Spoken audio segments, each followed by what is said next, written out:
So Maharaj, thank you very much again for according your association upon all of us. It's indeed a blessing, and also the fact that we've just had Sri Krishna Janamashtami celebrations, though this time they were more virtual Janamashtami as opposed to the usual Janamashtami where devotees get together.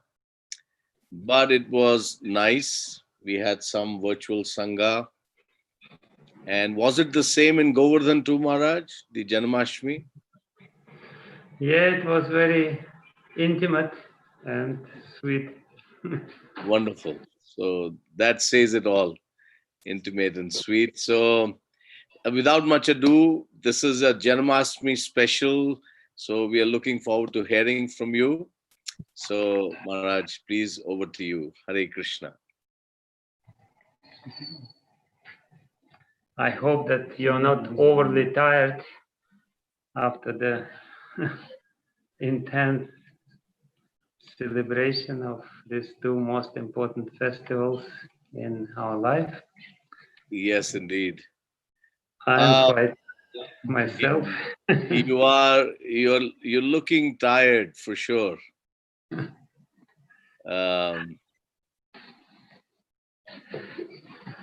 But anyway, I'm excited to be with all of you today again. And I will continue with the topic, but I will make it special according to the occasion of Janamashtami. It will be a little detour from our review of Srimad Bhagavatam and important topics of Srimad Bhagavatam. And to start this lecture, I will read a few very important verses from Madhya Leela of Chaitanya Charitamrita, chapter number 20.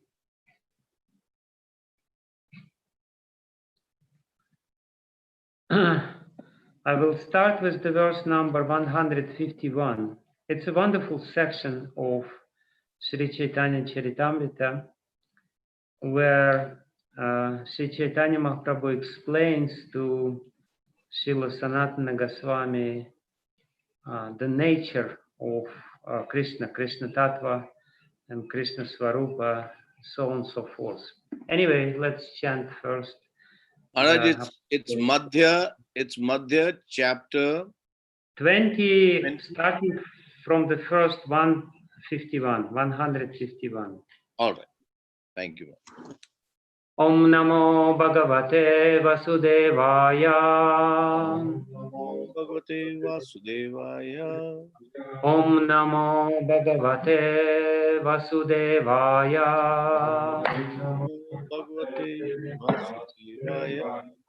Om Namo Bhagavate Vasudevaya.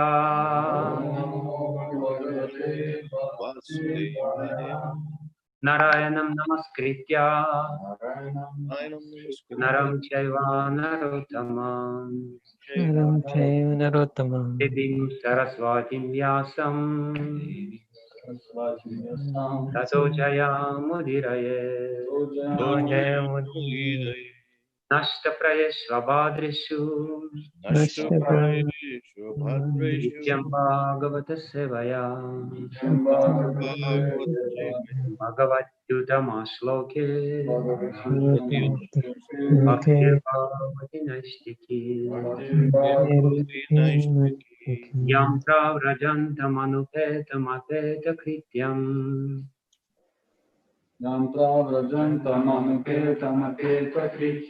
Dvaipayana Virahakatara Juhava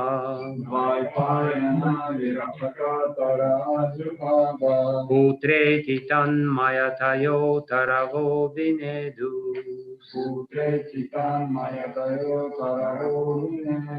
Tam Sarva Bhuta Hridayam Munimanatosmi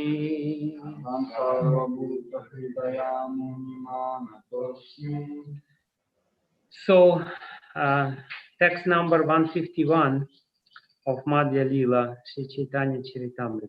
This is the verse written by Srila Sridhara Swami. It's in his commentary to the first verse of the 10th canto of Srimad Bhagavatam. And this particular verse by Sridhara Swami is repeated in Chaitanya Charitamrita twice.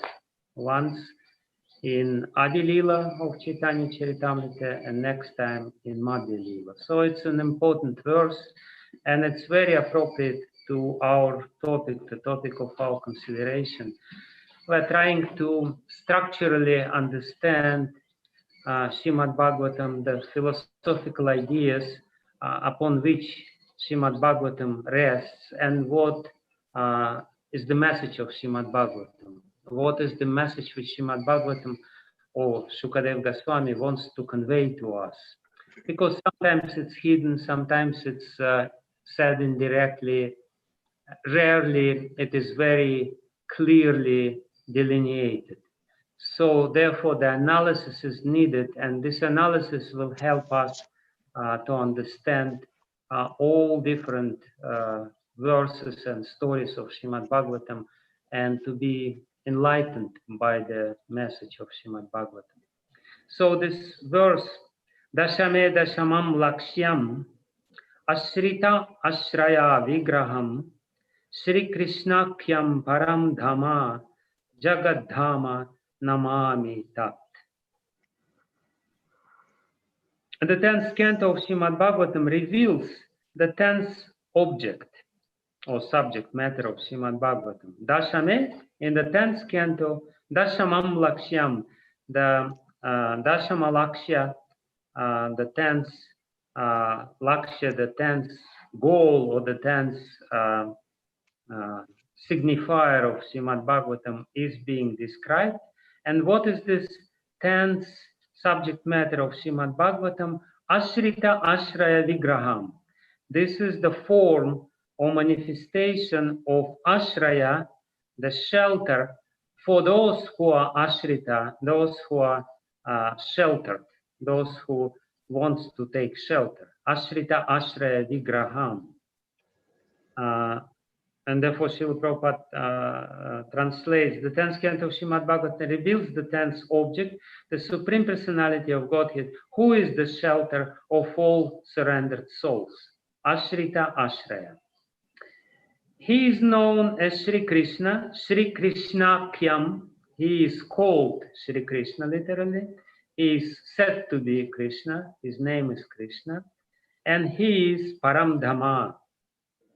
He is the supreme abode, transcendental abode, and Jagat Dhamma is the abode or the source of this material universe, material world. Namami Tat, and I am bowing down, I am offering my obeisances to this Krishna, who is Ashrita Ashraya Vigraham, whose name is Krishna, who is Param Dhamma, and at the same time Jagat Dhamma.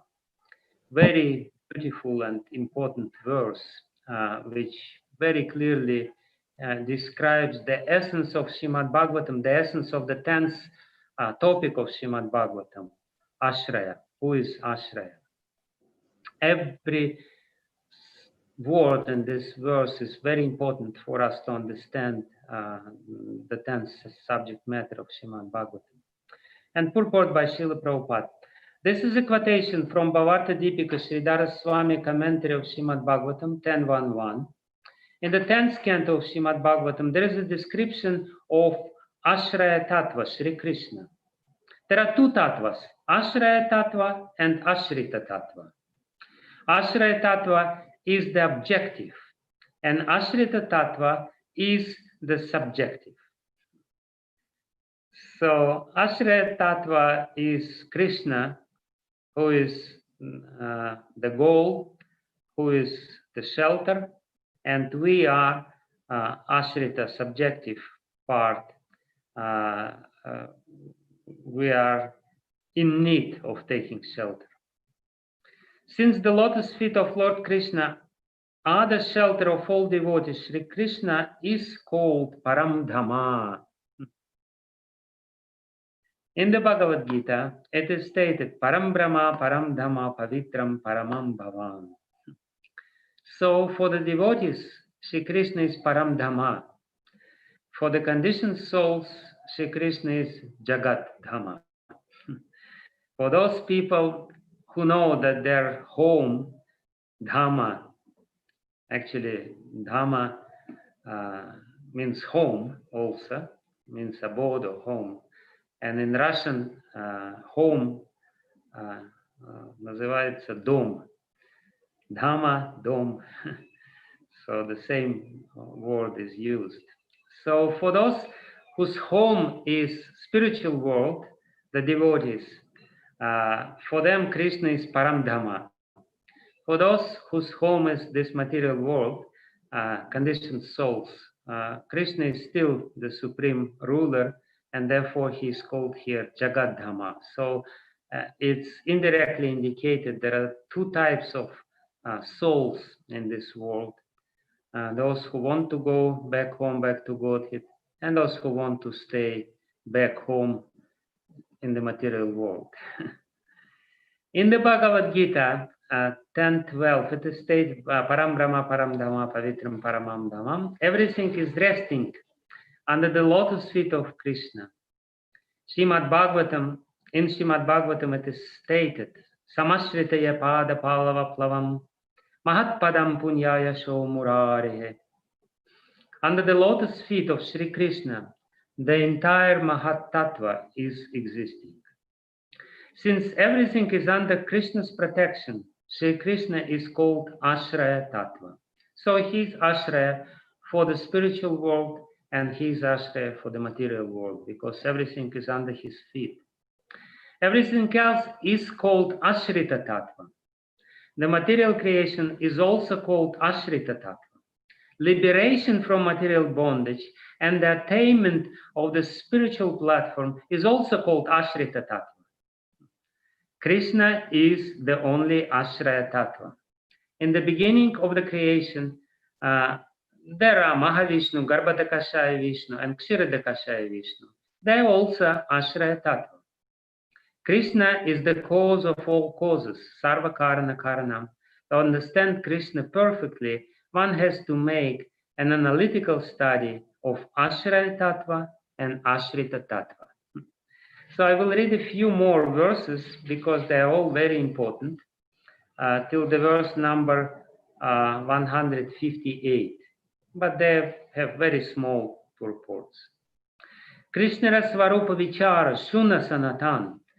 Hey Sanatan, please listen from me the Swarupa Vichar, the consideration or description of Krishna's Swarup, or explanation rather of Krishna's Swarup.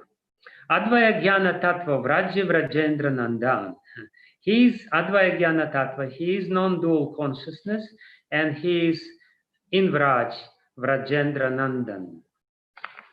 Sarva Adi, Sarva Amshi, Kishora Shekar, Chidananda Deha, Sarva Shraya, Sarveshwar. Krishna is the original source of everything, Sarva Adi.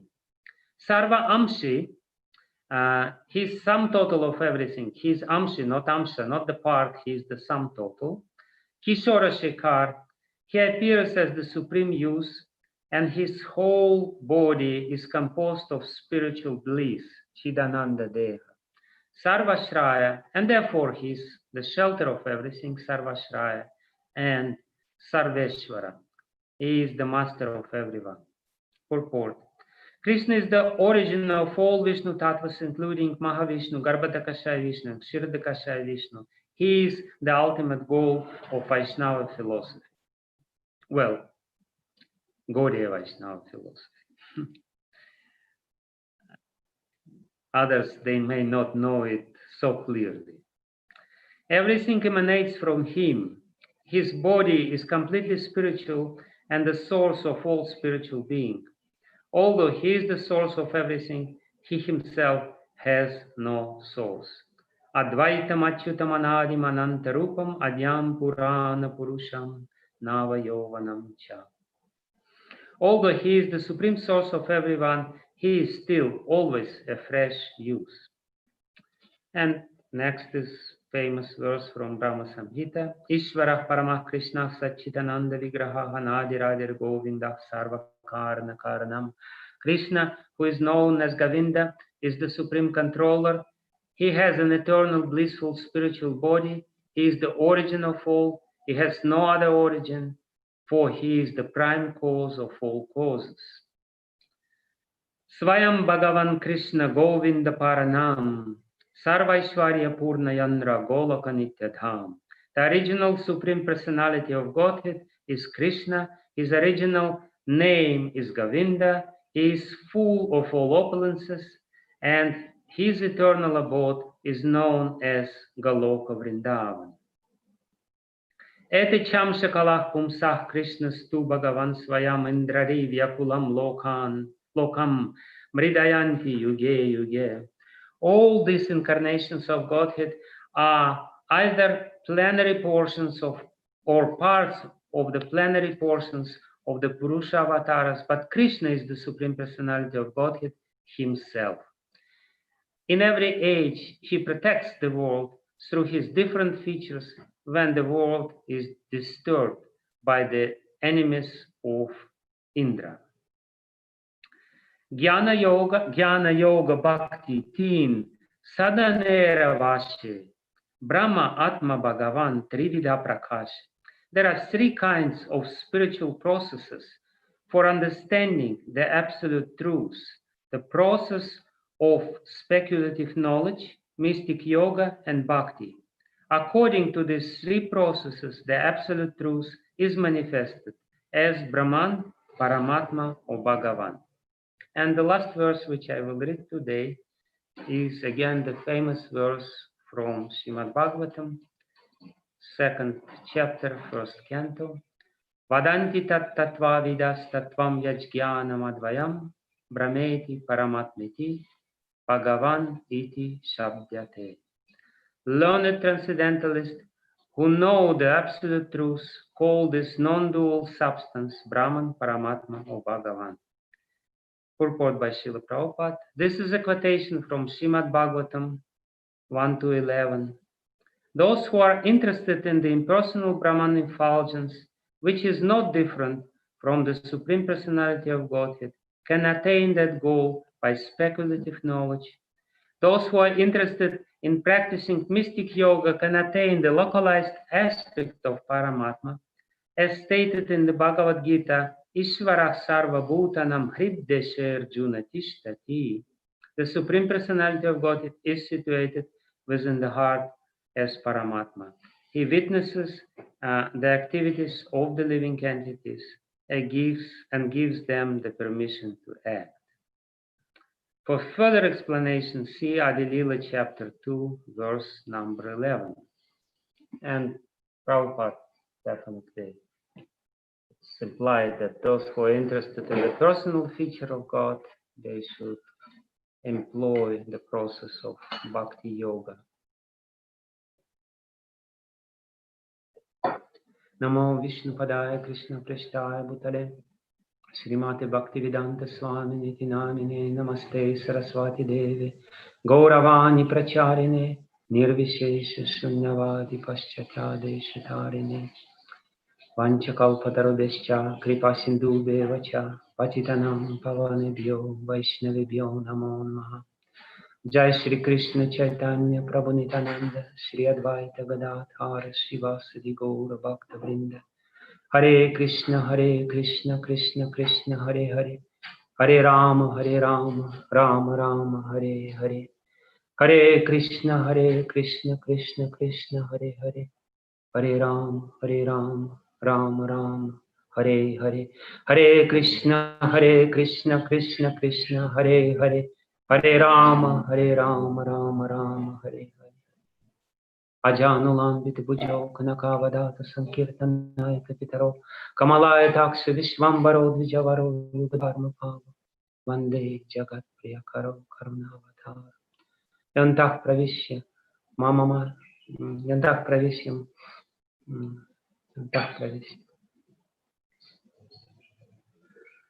Yantah Pravishya Mama Mama vachim imam prasuptam sanjeevayata shivashakti darakshvatamna anyam shahasta charana shravanatva akalim pranannamo bhagavate purushaya tubhyam swasyastu vishwasya kalah prasidatam jayantu bhutani shivam mithodya manascha badram bhajata tadaukshacha aveshchitam naumati ratyahaya. Hare Krishna, dear devotees, listeners of these classes. I'm very grateful to you for giving me this opportunity to speak about Krishna. And we're making a little jump in our discussion of the structural discussion of the topics of Srimad Bhagavatam.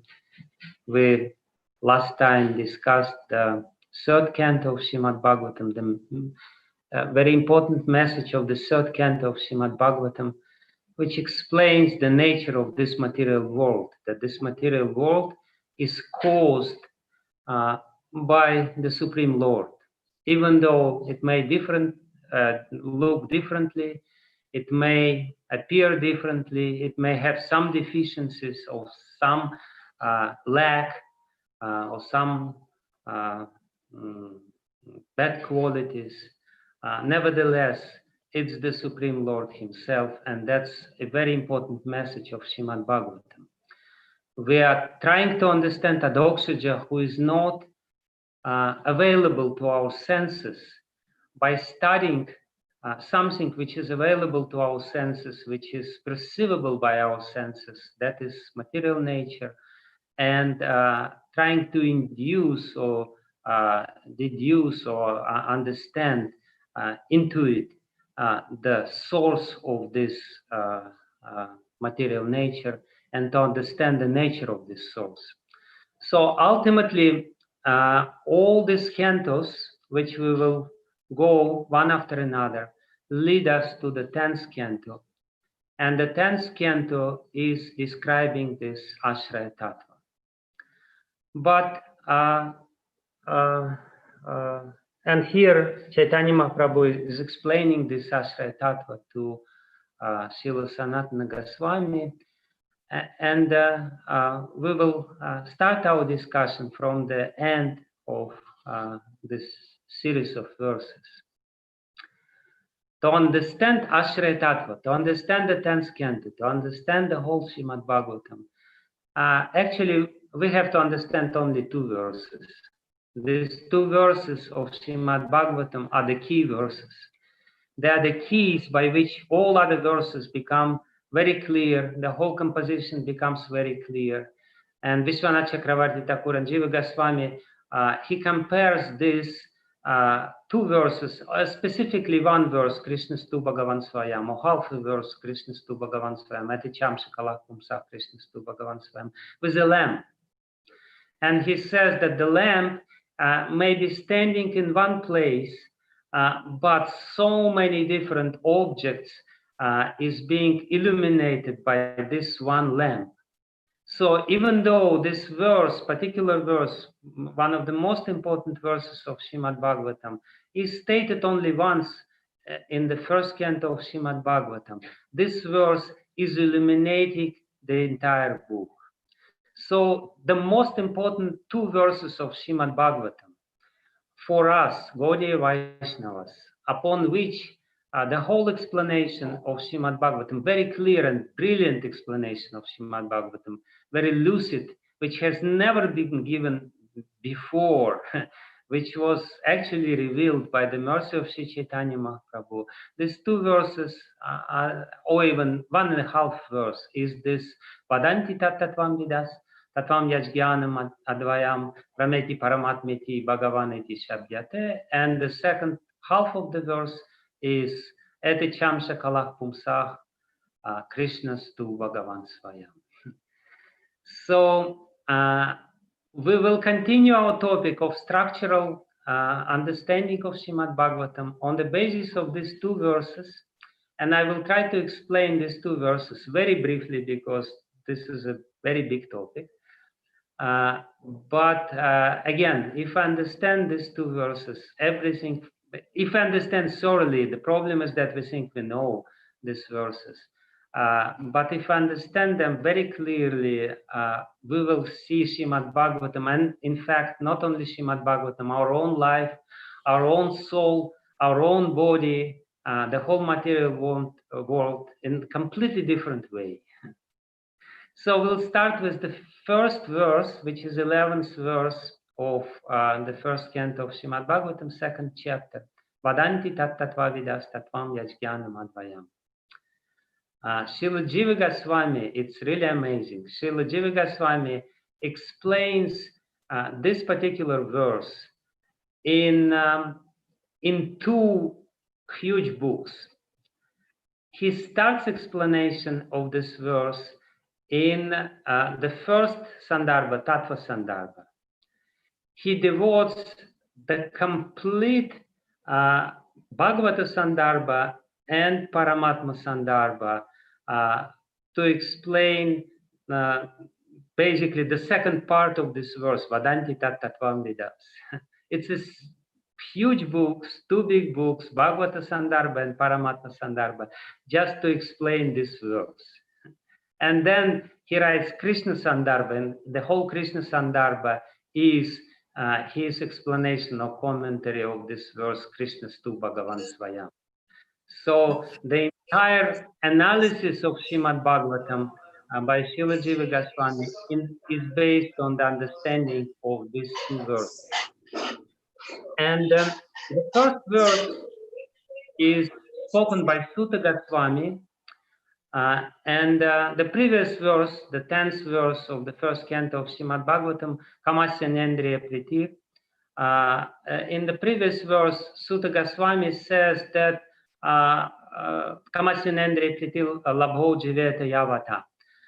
That when one is living in this world, he should not make the sense gratification as his goal, because this is a completely useless process.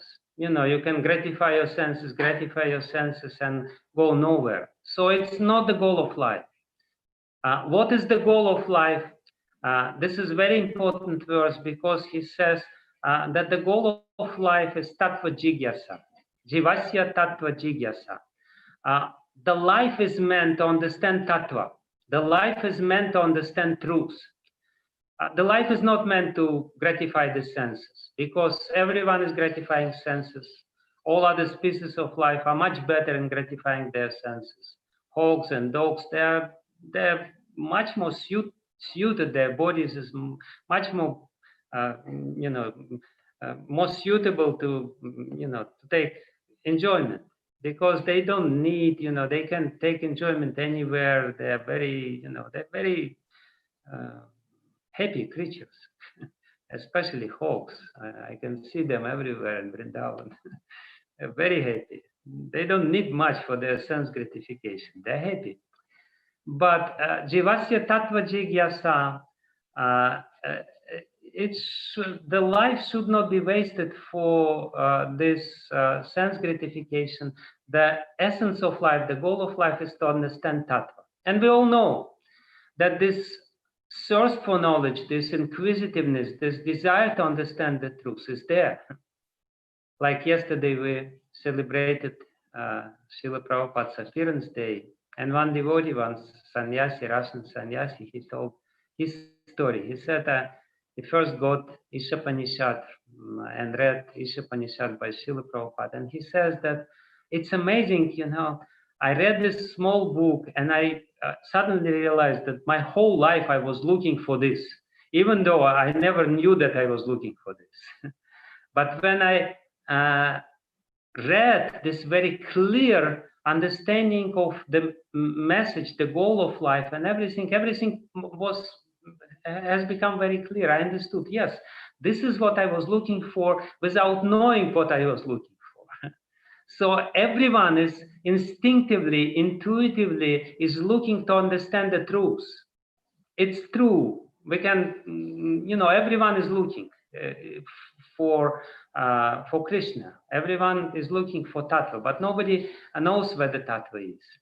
Therefore, stating this, Jivasya Tattva Jigyasam, that the goal of life is Tattva Jigyasa, to inquire about the absolute truth. Srila Sutta Goswami says, what is the absolute truth? Vadanti tat tattva vidas tattvam yajnanam advayam brahmeti paramatmiti bhagavan iti shabdyate. This is the solemn declaration. What is absolute truth? Absolute truth is Advaya Gyan. And the whole Srimad Bhagavatam is there to explain what is this Advaya Tattva or Advaya Gyan, non-dual consciousness. What is non-dual consciousness? And first, please bear with me. I will definitely speak about the Leelas, beautiful Leelas of Krishna Janma, but we have a philosophical discussion, so please bear with me. I will speak now hardcore philosophy. What is Advaya Tattva? This is a very big subject matter. What is Advaya Tattva or Advaya Gyan? Non-dual consciousness. So everyone is looking for this non-dual consciousness, but usually people, when we start speaking about non-dual consciousness, which is the source of everything, they say that non-dual consciousness is some abstract consciousness, contentless consciousness, which is devoid of object, which has no object, the consciousness which is not conscious about even himself and not conscious about everything else. It's just pure consciousness. It's a very strange concept, and therefore it's very difficult to understand, but this is what Advaita Vadis are talking when they speak about Advaya Gyan, and when they see these words Advaya Gyan, they become very excited and they say Srimad Bhagavatam is about Advaya Gyan. And we also say Srimad Bhagavatam is about Advaya Gyan. In fact, Srila Jiva Goswami, let me remind to you or tell you about the logic of Srila Jiva Goswami's analysis or presentation of philosophy. First, Srila Jiva Goswami in Tattva Sandarbha, he explains that the highest pramana, the highest evidence, the highest revelation of truth is Srimad Bhagavatam. The truth is revealed in Srimad Bhagavatam in the most complete way. And this is the first part of Tattva Sandarbha, where he explains epistemology of Gaudiya Vaishnavas. And in the second part, he starts describing the subject matter of Srimad Bhagavatam. And he explains the vision, the samadhi of Srila Vyasadeva, from which the whole Srimad Bhagavatam was revealed to the world.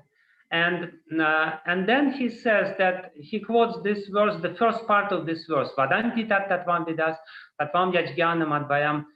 The whole Srimad Bhagavatam is describing this Advaya Gyan. So again, Advaya Gyan, understood by Brahmavadis or Advaitavadis, is completely different concept than what we understand. They think that this is very pure, sort of completely objectless consciousness when there is no notion of I, there is no notion of personality. Because if there is if there is understanding of self, it means that there is something else. And if you say that there is I, it means that there is something else. And as soon as there is something else, there is no Advaya. Advaya means no I, according to them. Because if you say I, it means there is somebody else. If there is somebody else, there is no Advaya. The whole Advaya concept is crumbled, is totally, completely destroyed immediately when we say that Brahman has personality, has I-hood or selfhood. But Vaishnavas say, no, this is wrong. This is completely wrong. This is not true. This is completely artificial. There is no such substance which doesn't have I, which doesn't have personality. It's ridiculous. It's ridiculous to surmise that the original truth is without selfhood. The selfhood is very essential part of the absolute truth. How is that? And therefore, Prabhupada, he is proclaiming this Supreme Personality of Godhead. He is the Supreme Personality of Godhead. So this Advaya Gyan, which is being talked about here in this verse, is different because it is said here, Brahmeti Paramatmiti Bhagavaniti Shabdyate. It's called Bhagavan, and Bhagavan means person. And Brahman can never be called Bhagavan according to Advaitavadis, because Bhagavan is a person and Brahman is impersonal realization, is the highest truth. It cannot be, and Bhagavan is the lower concept. They introduce duality. So what is our conception? Please, I know it's maybe a little difficult, but I will try to make it very simple. So our conception of Advaya Gyan or non-dual consciousness is different. When we say Advaya Gyan, we say, why it is Advaya? We say Advaya Gyan has personality. It has I.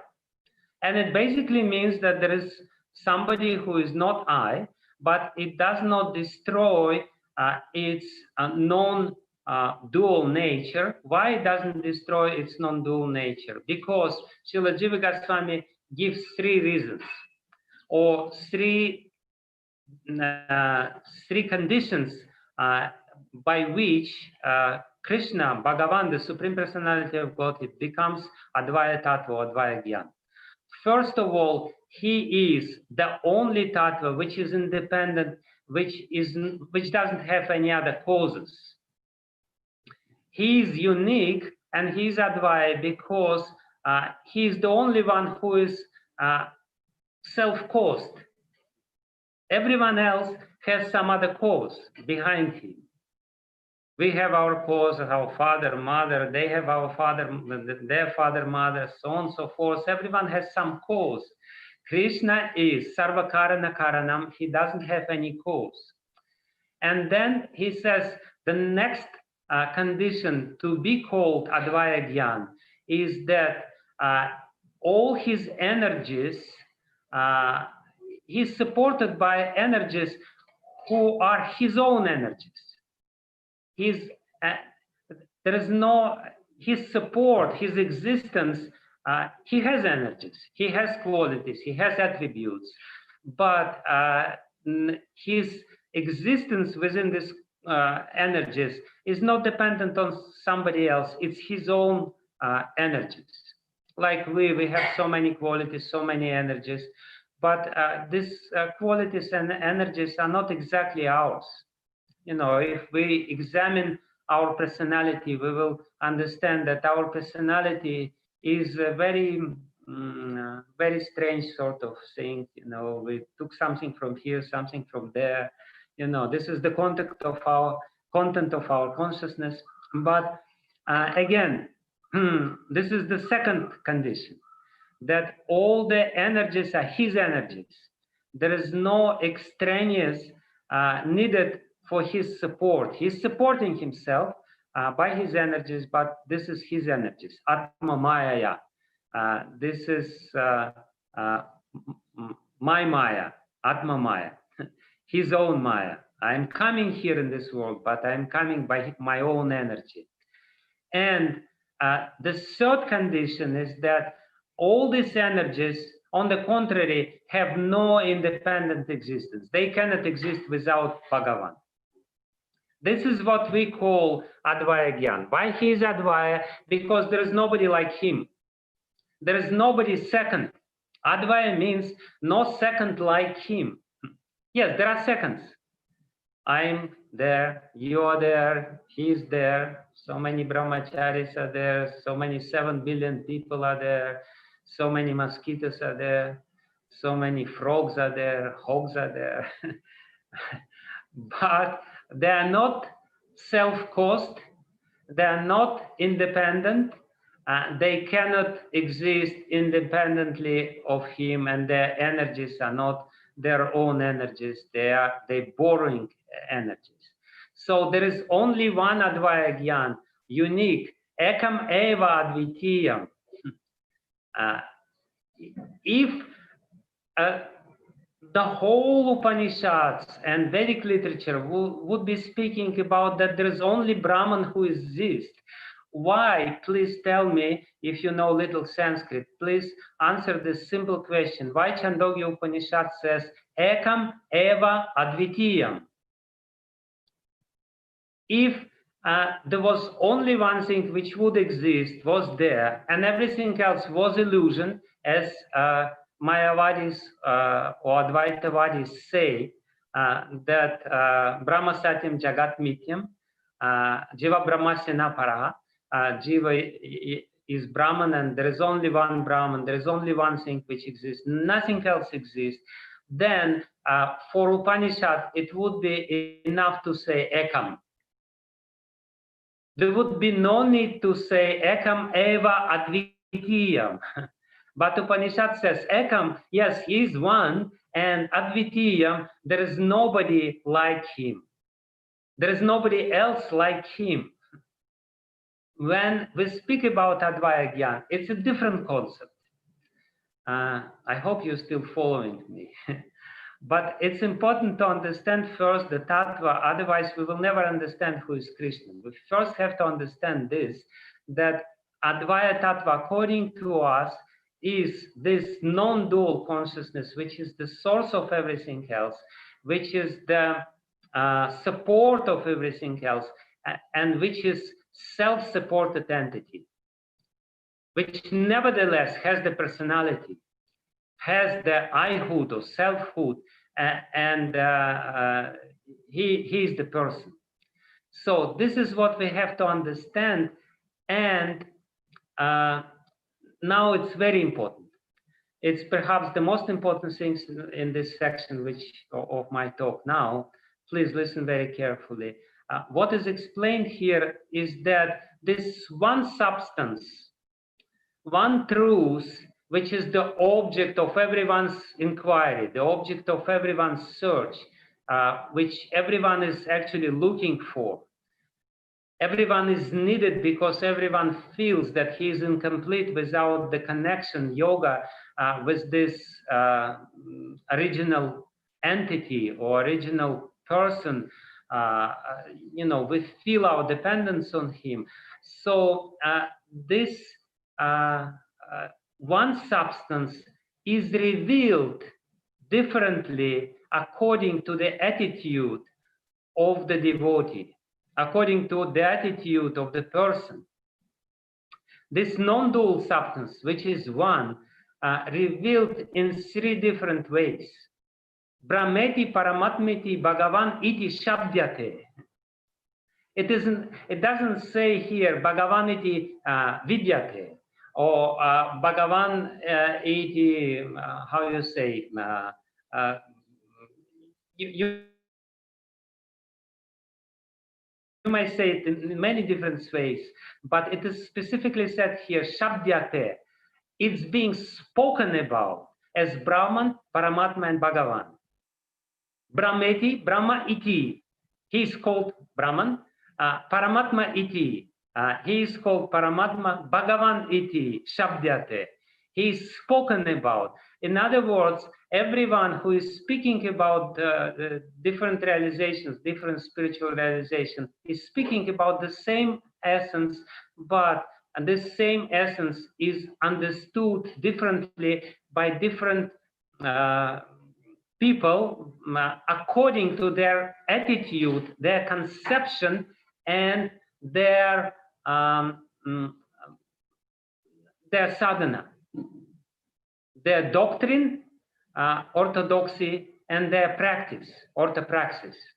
Please, this is the most important thing which I want to say today, that the way how the absolute truth will be revealed to us depends on our doctrine, our conception, our understanding who is the absolute truth, and our practice.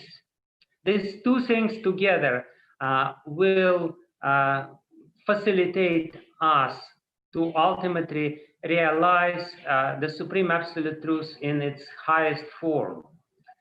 So, and it is said, here Srila Prabhupada explains, and Srila Chaitanya Mahaprabhu very clearly says, Jnana Yoga Bhakti, Tina Sadanera Vashe, Brahma Atma Bhagavan, Tridida Prakashe.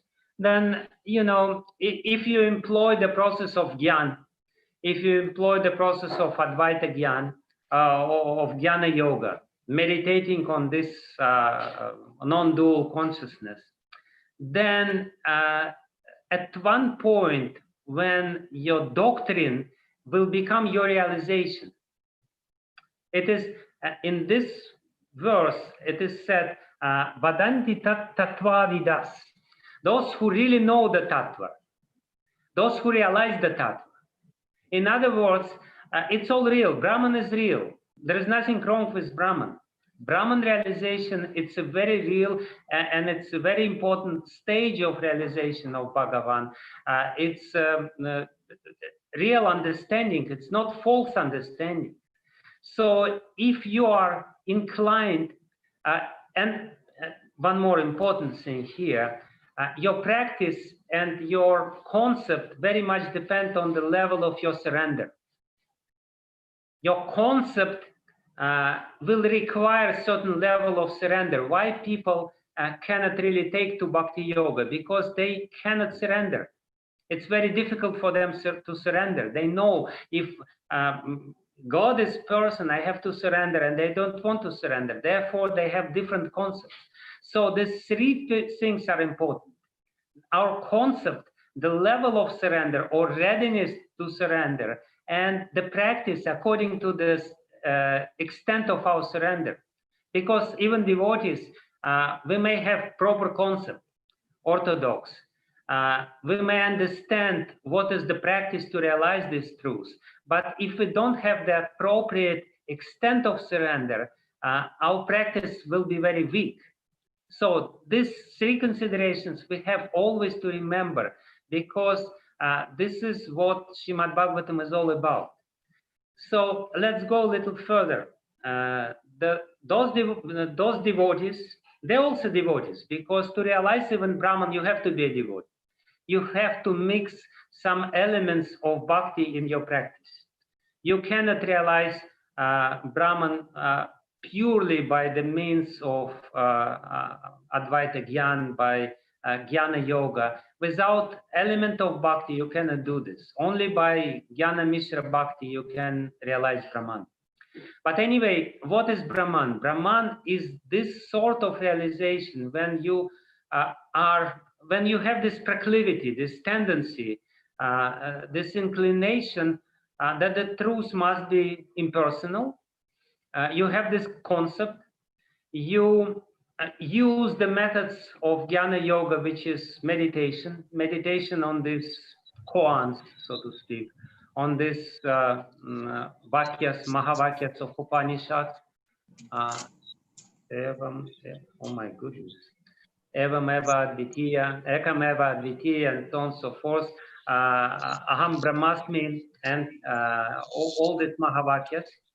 And then what will happen to you at one point, you will see the light.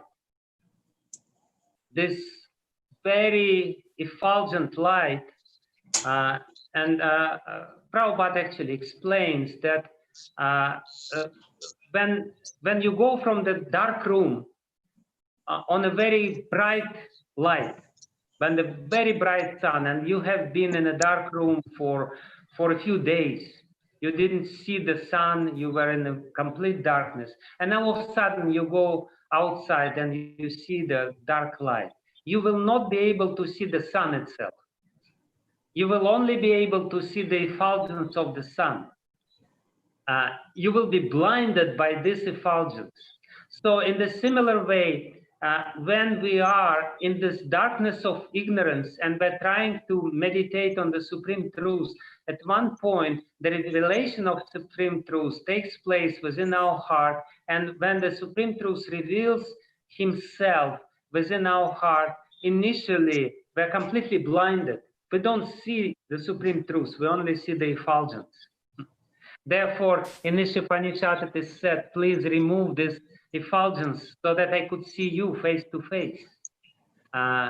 You know, this is an initial stage, preliminary stage, incomplete stage of understanding of the Supreme Personality of Godhead. In other words, you can say it's indistinct understanding of the Supreme Truth. Indistinct.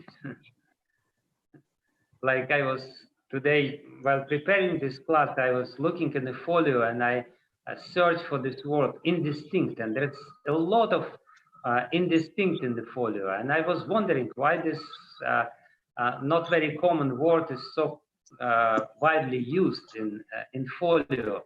And then I realized that whenever Srila Prabhupada speaks something indistinctly, in the transcription of his speech, there is in brackets, indistinct. So in the same way, indistinct, when we don't understand clearly the Supreme Truth, we say it's Brahman. It's an understanding. It's a very huge realization. We should not really underestimate it. It's a very amazing realization when we all of a sudden see that the whole creation has the light behind it, and this light is the light of Brahman, but this experience is incomplete experience. It's indistinct realization that we don't understand the Supreme Truth clearly. But this is the same Supreme Truth. Brahman and Bhagavan, they're not different from each other. They're not, because it's the same entity, Advaya Gyan. It's not that there is Paramatma separately, Brahman separately, and then Bhagavan separately. No, this is one entity which is realized differently, but different seekers. And then, which is very important, the next, if we employ yoga process, and of course, if we take this Brahman realization or Advaitavadis, they also have different conceptions. Some say that we should realize God as Virat Rup, and they meditate on Virat Rup, and they realize Virat Rup. They understand that this is the source of everything. They see the universe differently than us. As I said last class, that we see the universe, or materialists see the universe, or the view of universe is to make it exploitable. But they see Virat Rup. They see that this is the, or sometimes they see that one God, he's like sun god and moon god and Indra, and all these different aspects of one reality. So there are different concepts again. It's a very, it's a very complex situation, but still, they ultimately understand that there is one indistinct reality behind this, and this is the Brahman realization. And Srila Prabhupada explains this in Bhagavad Gita in the 13th chapter, where he says, Ekatvena Prithaktvena, I don't remember now this verse. He describes different methods of different sadhanas by which you can understand the one truth differently. So that's, again, the most important thing. Depending on your practice, you will get the appropriate level of realization. So the next is yoga, and yoga, they realize personality, they realize Ishvara. Like Srila Prabhupada, he quotes here Bhagavad Gita, Ishvara Sarva Bhutanam Hriddesha Arjuna Tishtati. Krishna himself says, Ishvara Sarva Bhutanam Hriddesha Arjuna Tishtati. Arjuna, Ishvara, God, is within the heart of every living entity. He doesn't say, I am in the heart of every living entity. He wants, in this particular verse, to make distinction that there is a different realization. There is Bhagavan in his complete form, and there is Ishvara. Ishvara is Paramatma. Ishvara is God for this world. When we don't understand the difference between the source and the energy, which is coming from the source. This sort of realization is called Brahman realization. We come to a very, powerful entity. We try to realize this powerful entity, but the only thing which we see is his power. And when we see their power, this power, this is Brahman realization. When we see the personality who has the power, but we only see the distinction, we only see the personality and his material power. The personality of God for this world, then we realize Paramatma. So by the process of Ashtanga Yoga, by the Ashtanga Yoga meditation, by gradually detaching oneself from this body, by calming down the mind, by going deeper and deeper and deeper, we will be able to see Paramatma, which is God, personality of Godhead, immanent to this world. He is God for this world. But this is not complete realization because, if we, and usually religions, they say that God created this world and then he realized that there is no place for him in this world and he's hiding somewhere behind the cloud. And, and we are making mess in this world. So, but it's not like this. God has his own world. But God for this world is called Paramatma, Ishvara. He is the supreme controller. He speaks about this in 9th chapter of Bhagavad Gita, Maya Dakshana Prakritik Suyati Sachara. He speaks in the 18th chapter, Ishvara Sarva Bhutanam Hridesha Arjuna Tishtati. He says, I'm controlling everything in this material world. I'm this Paramatma. And you can realize me if you understand how this material energy works. Actually, what yogis do by meditating upon the content of their heart, by understanding what's going on, they start realizing how everything is controlled by God. They can understand, they can see karma, like yogis, they can, sometimes they read your destiny, they can understand the intricacies of time, they become sarvakala gya, trikala gya, they see the past, present and future, they can read your thoughts. Why? Because they, by meditating on these powers which created this world, they develop material powers which are relevant to our material existence. Sometimes the people have this conception that if you are a saintly person, sadhu, you have to read the palms.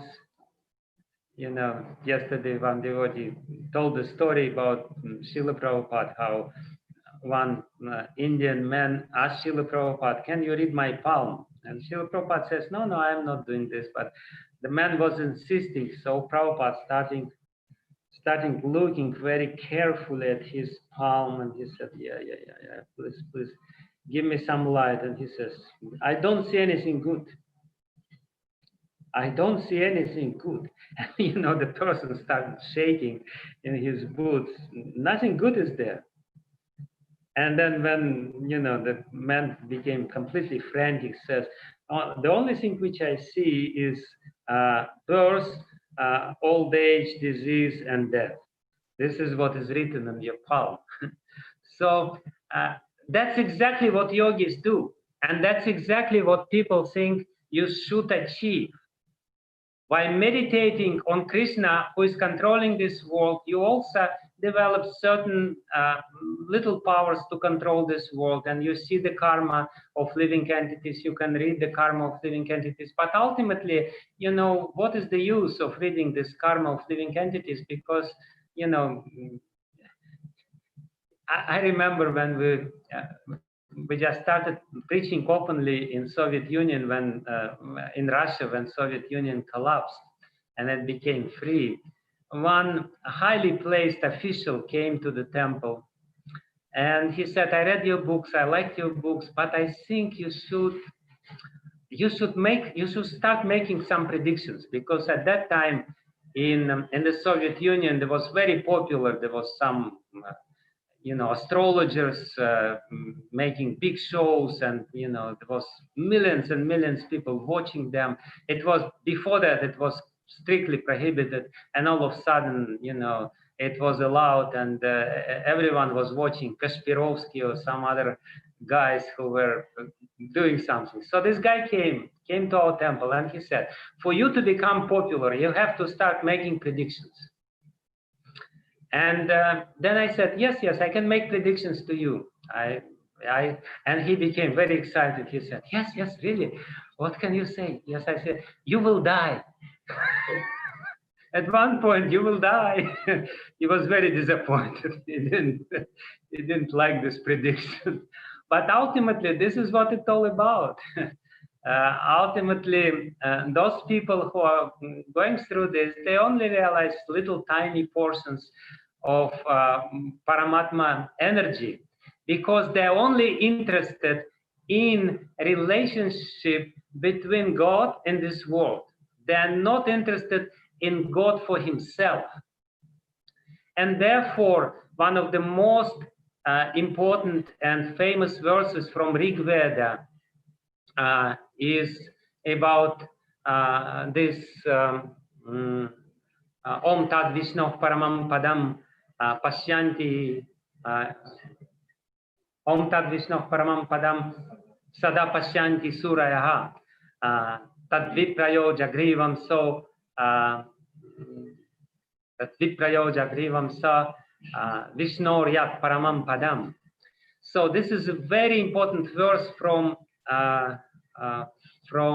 Rig Veda. Why it is important? Because it is said that those people who are enlightened, Jagrivam Sah, who are awakened, whose consciousness is really awakened, Om Tad Vishnoh Paramam Padam Sada Pashyanti Surayaha. This Surayaha, this Brahmanas, these enlightened persons, they see the spiritual world. Again, those people who are interested in God, but they're only interested in God in relationship with this world, they can only realize Paramatma. They can only realize this feature of God, which is controlling feature of God. And therefore, people sometimes say that God is the supreme judge. God has nothing to do with this judgment business. It's boring to judge all the time, and they think that God is sitting there on the throne and saying, you're bad and you're good, and you will go to hell and you will go to heaven. No, those Surayaha, Sada Pashyanti Surayaha, they see Paramam Padam, Om Tad Vishnoh Paramam Padam. They see Paramam Padam, the world of Krishna, the world of Vishnu, the spiritual world. In other words, they see God in relationship to spiritual reality. This is higher conception. The higher conception is said here, Bhagavan, Bhagavan iti shabdyate. Who is Bhagavan? Bhagavan, what is the difference between Bhagavan and Paramatma, Bhagavan and Ishvara? Bhagavan is God for himself, Ishvara is God for this world. Ishvara is the Lord of this world, Bhagavan is for himself. And because we're so egocentric, therefore we're much more interested in God for this world rather than in God for himself. Therefore, only rare people, they can see Sadapashyanti Surayaha and Jagrivam Sat Samindate. They also show this to others. They are capable of showing to others the spiritual world, that there is a spiritual reality. Don't confine yourself to this material world, because this material world is not all in all. Don't confine yourself to this concept of God, which is immanent to this material world. God is transcendental to this material world, and for him and in him there is this Paramam Padam. And therefore, in the first verse which we read, in this beautiful verse, it is specifically said that Sri Krishna Kyam Param Dhamma. He is Param Dhamma. He is the supreme shelter of everything. And he is Jagat Dhamma. He is both. He is the source of this world. But most importantly for us, if we want to understand, if we want to have higher conception of God, then we have to understand that he is also Param Dhamma, that there is this higher higher abode of the Lord, which is spiritual world. So now we came to Bhagavan. And Bhagavan, this is the highest realization. We have to very clearly understand that Brahmeti, Paramatmeti, Bhagavaneti, Shabdyate, this is in sequence. The preliminary understanding, indistinct understanding, much more clear understanding when we see relationship between God and his energies, but only between his material energies. And then Bhagavan, the highest realization, when we will be able to see the relationship between God and his spiritual energies. What is God in the spiritual world? What is he doing? How he's like? What he likes, what he doesn't like, what he's enjoying in the spiritual world. That's Bhagavan. But in Bhagavan, again, we have two conceptions. When we preliminary approach Bhagavan, when our vision becomes very clear because of practice of Bhakti Yoga, which starts with the chanting of the holy name, when we start doing this, then we will gradually realize, yes, God is there, and God is not only in this world, God is not only in my heart, God is also in the spiritual world.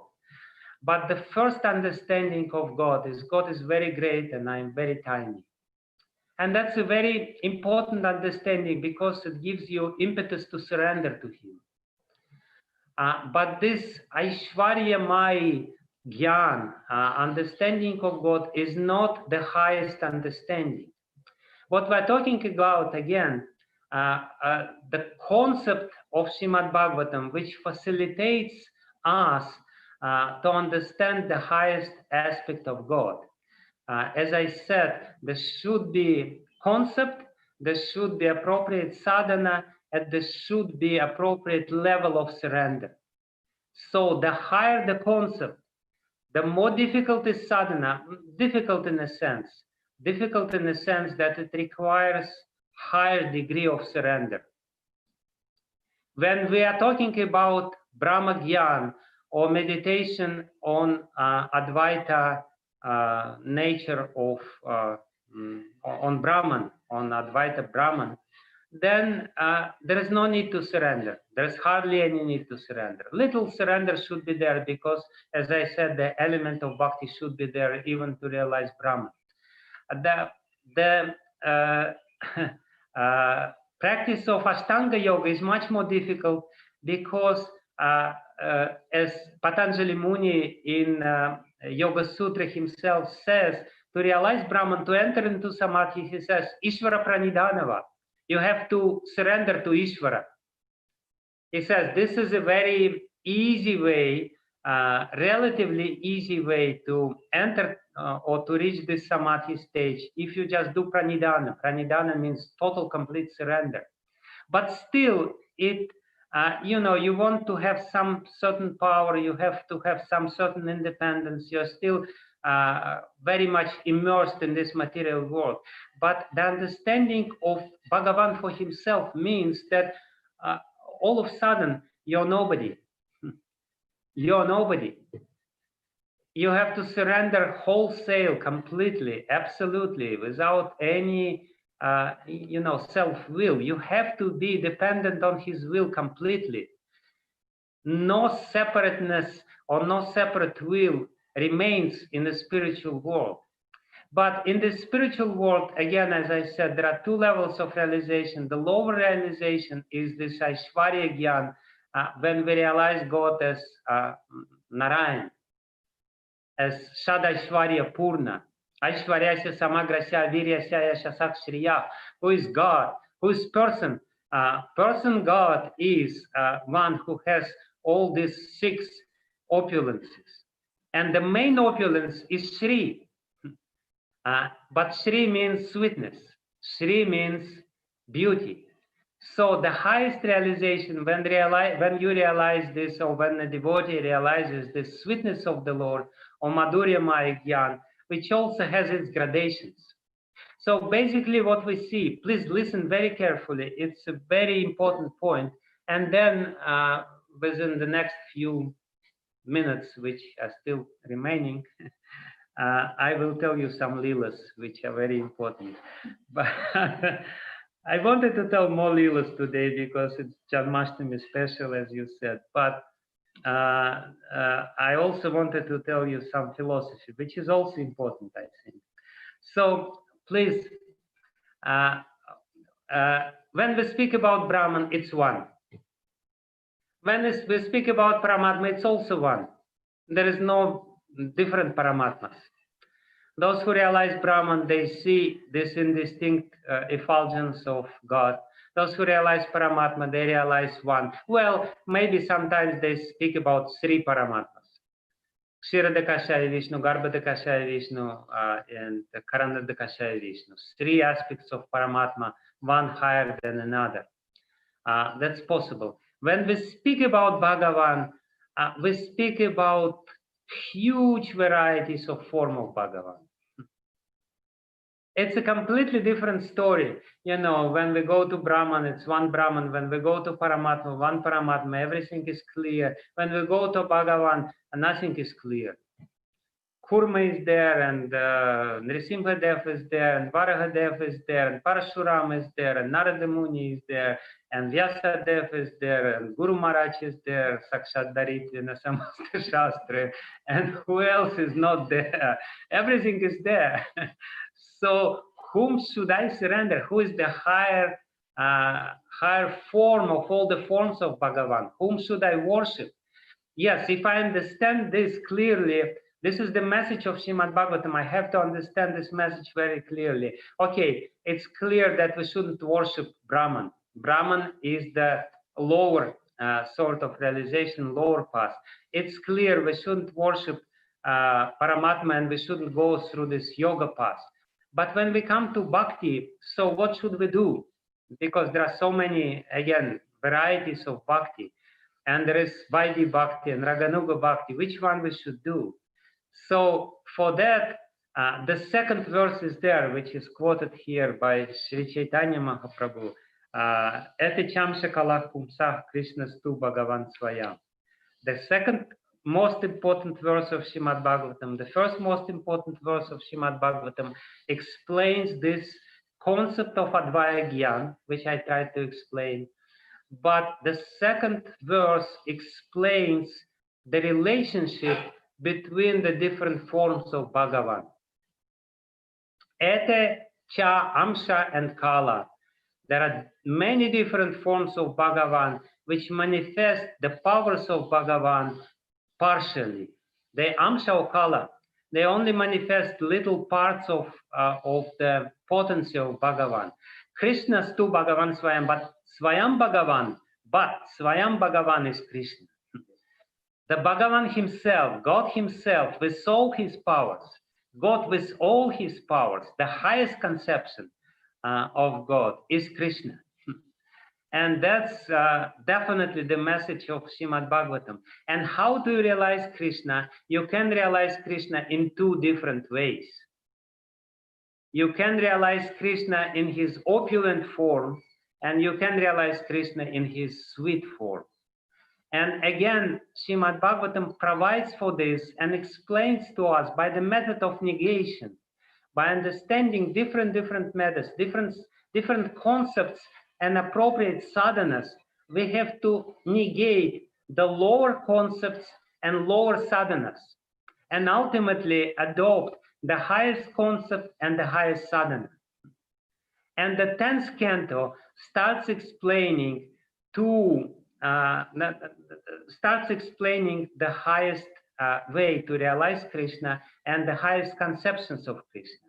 And therefore, The day before yesterday, we were celebrating Janamashtami. Janamashtami is the day when Krishna reveals himself.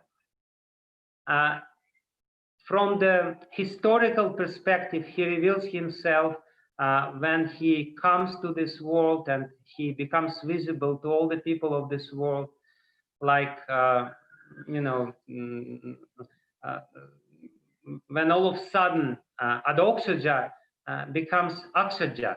When Adokshaja becomes the object of our vision, that's Avatar. Krishna comes. But why Krishna is the highest form of Bhagavan? Yeah, I will explain a little later. But again, the day before yesterday, we celebrated his appearance day from the historical perspective. But ultimately, these descriptions in Srimad Bhagavatam, which is very important, is the descriptions of how to make his appearance within our heart. These descriptions of Krishna's appearing in the prison cell of Kamsa and simultaneously appearing in the maternity of Nanda Maharaj from Yashoda are also indicative of how to make appearance of Krishna within our heart. Otherwise, there would not be, or of course, there would be value of these descriptions, but these descriptions are much more valuable also because they give very important indications and hints how we should realize Bhagavan. So we can see a very interesting phenomena because Krishna, in the darkness of night, in the 8th day of the dark part of the month of Bhadrapada, he appears simultaneously in 2 places. And what is the meaning? What is the significance of this? First of all, why does Krishna appear at night, at 12 of night? We all know we have to fast till 12 of night. It's just impossible. It's just, you know. Why doesn't he mercifully reveal himself like Lord Ramachandra at 12 o'clock at noon? You know, very important significance. Krishna reveals himself at night, and we can understand this only if we remember the verse from the 2nd chapter of Bhagavad Gita, where Krishna says, for those sages, introspective sages, what is the day for every living entities is the night for introspective sages. And what is the night for them, what is the day for them is the night for every living entities. The night here means that to realize God, we have to minimize our connection with this world. We have to go deep inside ourselves. We will not be able to realize God if our senses are fully active and interacting with this world, trying to enjoy by the objects, sense objects of this world. This is one very important teaching in regard to Janamashtami. Krishna appears deep at night, in the darkest night, when there is nothing else but the moon of his mercy shining from the sky. It is also said that even though it was Ashtami and there was only half moon, at that moment of time, the full moon was shining from the sky. The full mercy was there upon everyone because Krishna Chandra himself descended to this world. And how he descends to this world, it's also very important. He descends to this world in the prison cell of Kamsa. Who is Kamsa? Bhaktisiddhanta Saraswati Thakur Prabhupada says that Kamsa is the fear of material existence, fear of birth, death, old age, and disease. This is Kamsa. And when we realize the miserable nature of this world, Bhaktisiddhanta Saraswati Thakur Prabhupada, he says that Mathura signifies mixture of Bhakti and Gyan.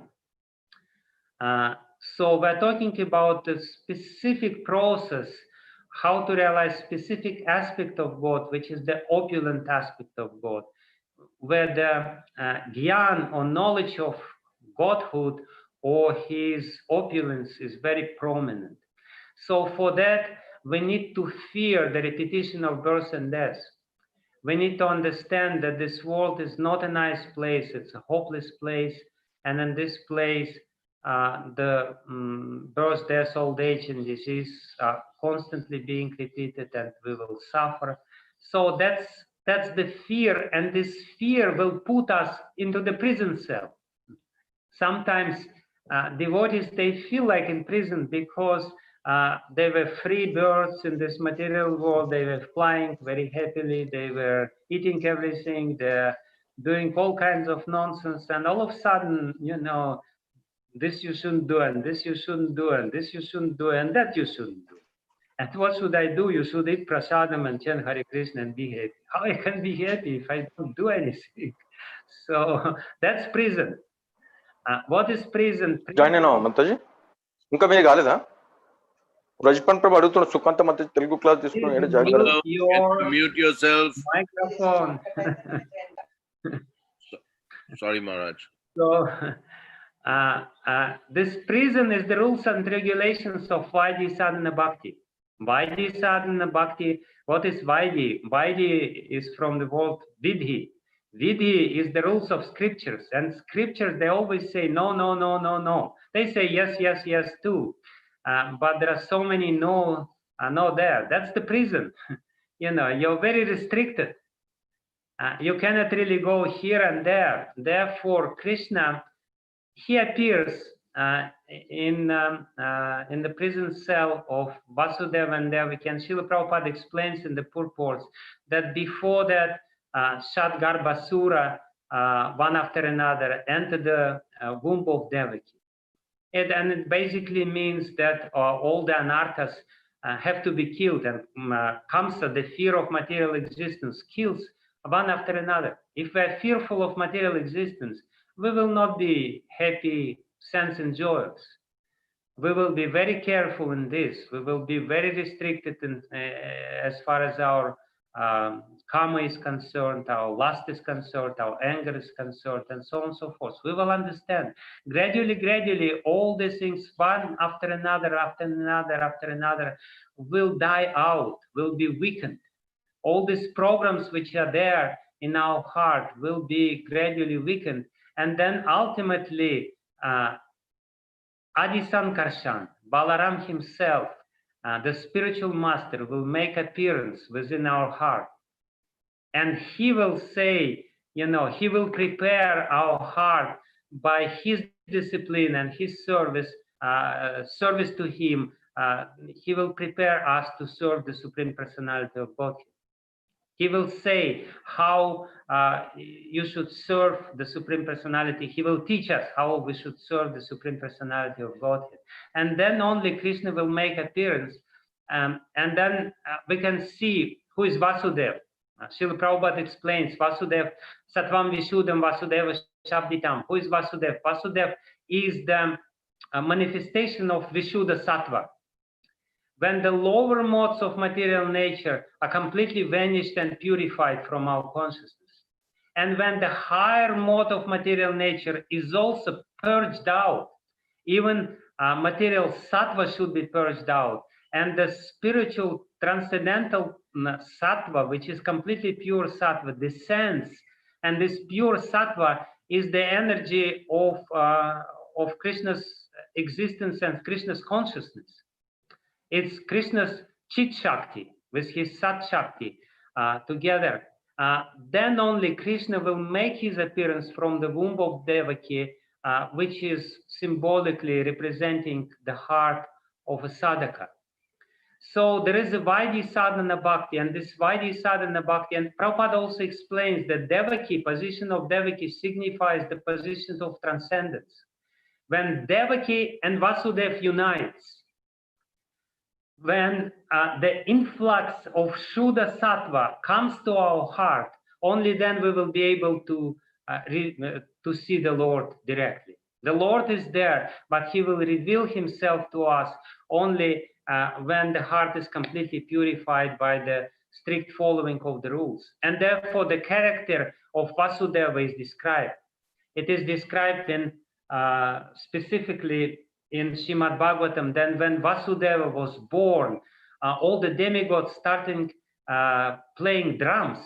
Therefore, his other name was Anakadundubi. What Anakadundubi means? Anakadundubi means that all the demigods became joyful and jubilant, and they proclaimed, here is Vasudeva. He was born in this world because he is completely truthful. He is completely pure. He has all the good qualities. So Vaidhi Sadhana Bhakti, it's very important.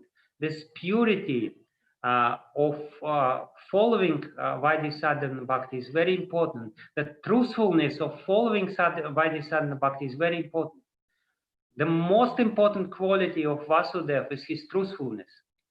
He was so famous for being truthful that when he said to Kamsa Maharaj that I will bring all my newborn babies, don't worry. You will be able to do whatever you want to them. Don't kill Devaki. And Kamsa Maharaj immediately believed him. He didn't have a slightest trace of a doubt that Vasudeva will do, if he said this, he will do it. So this is one very important quality of Vaidhi Sadhana Bhakti. Basically means the strictness of following the vows. If I promised I will do these vows, I will follow these vows on the path of Vaidhi Sadhana Bhakti, it's extremely important to follow these vows.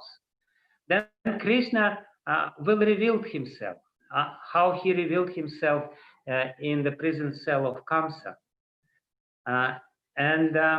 This is basically why he revealed himself in this pure Aishwarya mood, to reciprocate with the similar mood of Vasudeva and Devaki. Vasudeva and Devaki, they had this Aishwarya Gyan. And therefore Krishna came to them and he said, for 12,000 years, he started saying about the past, their previous life and the life before that. For 12,000 years, you were Prishni and Prishni Garba, Prishni and Sutapa, and you were doing this tapasya, and then I was born from you as Prishni Garba, then you were Aditi and Kashyapa, and I was born as Vamanadev, and now I'm born for the third time because I appeared to you, and after the severe austerity which you performed, when you purified your heart, I appeared to you, and what did you ask me? You asked me, we want to have son like you. And because nobody is like me, I was born to you. So this is all the description of Vaidhi Sadhana Bhakti. We want to relate to God. We want to serve God in a certain way. But we also want to know that He is God. We want to know, to make sure that He is God. And therefore, He reveals Himself in such an opulent way, with 4 hands, with Srivatsa, with helmet, with all the decorations, with chakra, shankha, and gada, and lotus in his hands, and he speaks pure Sanskrit, and Devaki prays to him. But at the same time, there is a little touch of Vatsalya Bhav in their heart. It's actually very moving and very touching.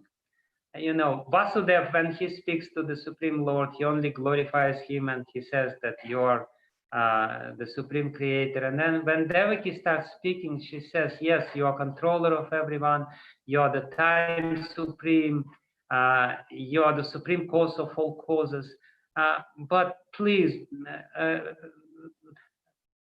become a baby.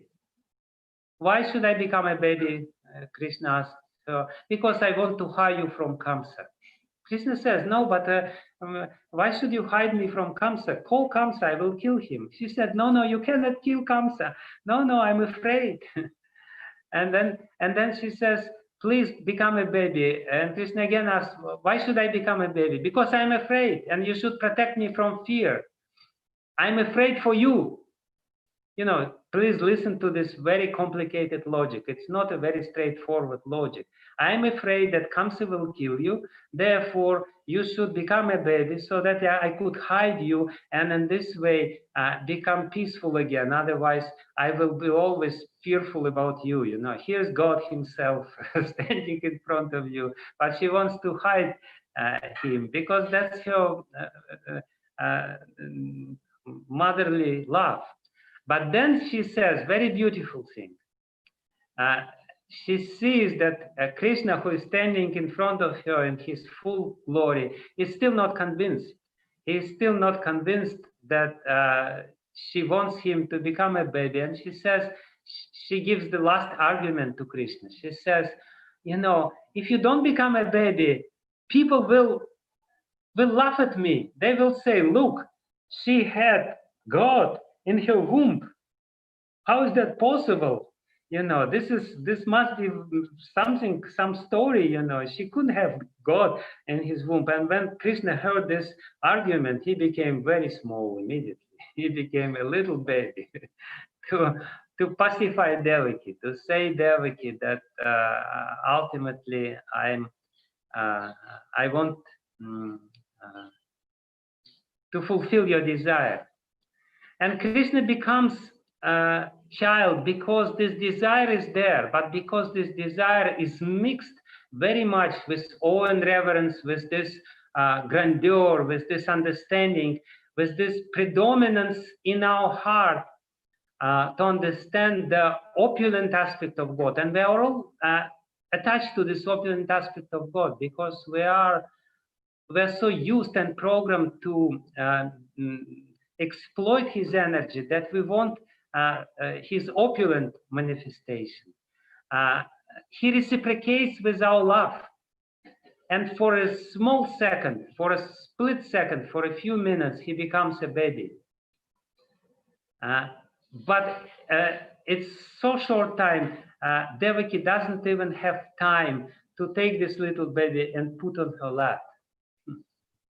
Immediately, Vasudev takes this baby, puts him on his head in a little basket and goes out.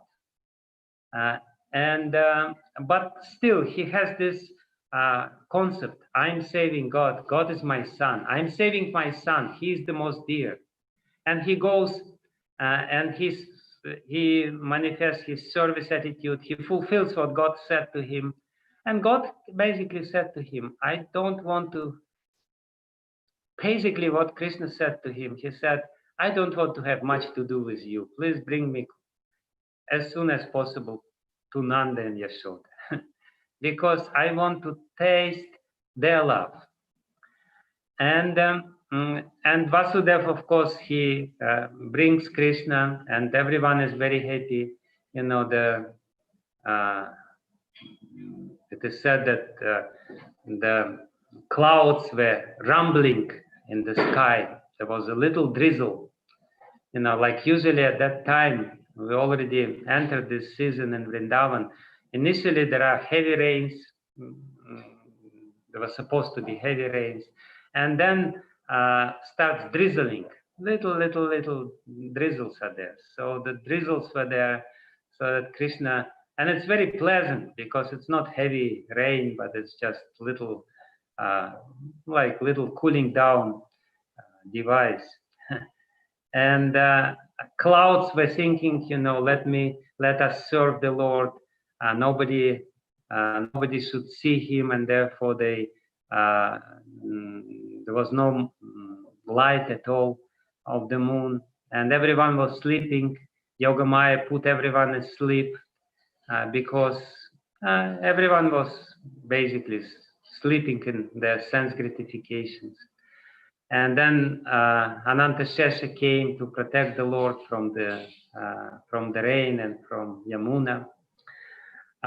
But the most important thing is the other event which also took place the day before yesterday, at the same time, also at 12 at night.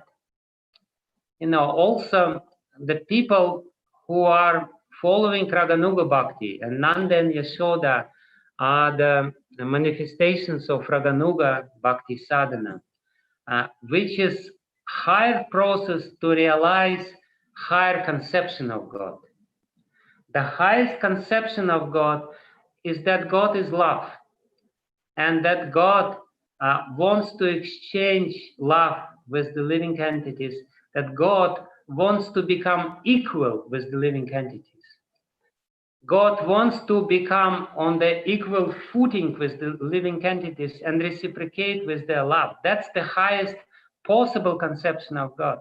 It's much higher than Brahman, it's much higher than Virat Rupa, it's much higher than the multitude of demigods, it's much higher even than Paramatma, it's much higher than the opulent manifestation of God who is without any cause, personality of Godhead like Narayana in Vaikuntha, in this Paramam Padam.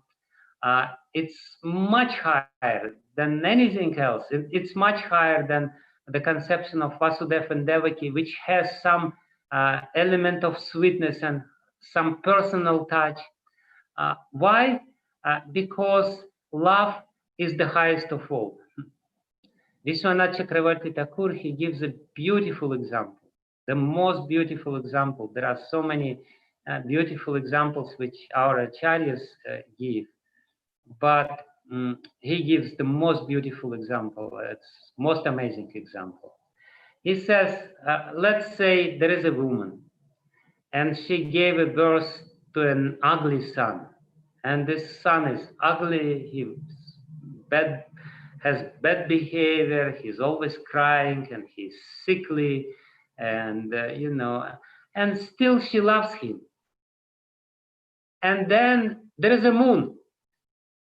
And this moon, full moon, and it is shining, it's brilliant, it's perfect. It gives such a beautiful light. So, and you ask this woman whom she would prefer, this ugly little sun which she gave birth to, or this beautiful moon which is there high in the sky. What she will say? Without hesitation, she will say, of course, to my child. She will say, of course, my child is much more dear to me than the moon. The moon is perfect. The moon is higher up. The moon is giving his mercy and light and everything. The moon is so beautiful. No, but love is more beautiful, even if it's ugly. So, and Vishwanath Chakravarti Thakur says, if the love to a human child is much greater than the love to the moon, how much greater is the love to the perfect Supreme Personality of Godhead who is born as a child than the relationship with the Supreme Personality of Godhead who is perfect and he is very high up and he is this opulent manifestation of himself. He says that because love is higher than anything else,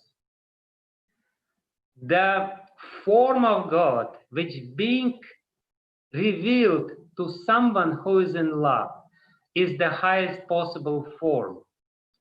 And this highest possible form is revealed in the 10th canto of Srimad Bhagavatam and in the whole of Srimad Bhagavatam. And therefore, it is said in this verse, which is quoted in this section of Chaitanya Charitamrita, Eti Chamsa Kalak Pumsa Krishnastu Bhagavan Swayam. He is the child. Why he is the child? Because he's completely bound by the love of his devotees. His devotees' love is so strong that he cannot become different. He has to become weak child so that they can serve to him by all different means. And he is becoming Why?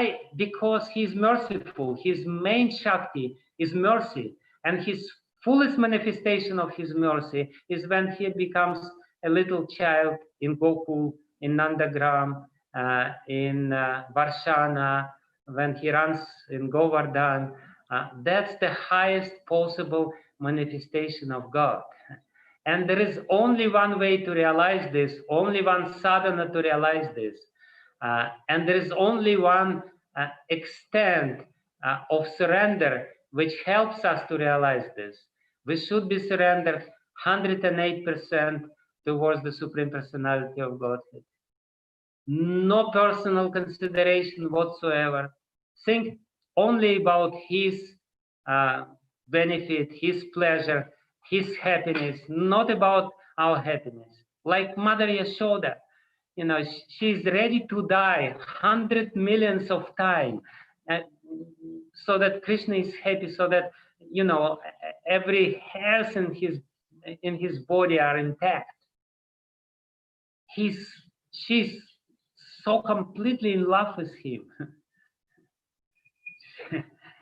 Kali Karnapur, when he describes this Krishna Janamashtami, this amazing Leela of Krishna Janamashtami, he says that when Mother Yashoda saw this manifestation of the supreme beauty born from her when she woke up from her yoga nidra, from her mystic slumber, from her dream, which she was put by Yoga Maya, so that Vasudev could do his business, his exchange business of Krishna, Vasudev Krishna, which was born from him, and Nandanandana Krishna, who were merged together, or rather they were merged in the prison cell of Kamsa, but that's another story. They were merged at this moment when Devaki Mata felt the intense influx of motherly love. At that time, Yoga Maya transferred Nandanandana Krishna, who was already born from Yashoda, to the prison cell of Kamsa, and Vasudev Krishna merged into the body of Nandanandana Krishna, and therefore immediately Vasudev transferred him back to Gokul, where he belongs, from where he didn't go anywhere. So anyway, it's a very intricate story how our acharyas reconcile the version. But what I want to tell, I started telling how Mother Yashoda was looking at this beauty personified. She was looking, she couldn't believe her eyes. He was blue like Atasi flower. Atasi is a lean, is a, how you call this?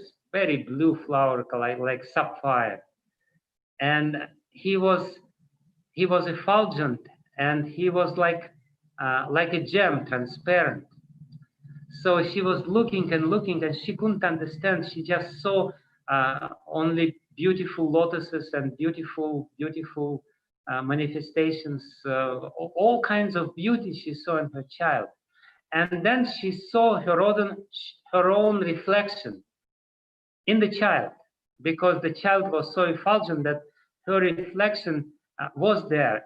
And she became afraid because she saw that some witch came to attack her child. And she started chastising this witch. She says, get out of here. This is my child. I will protect this child.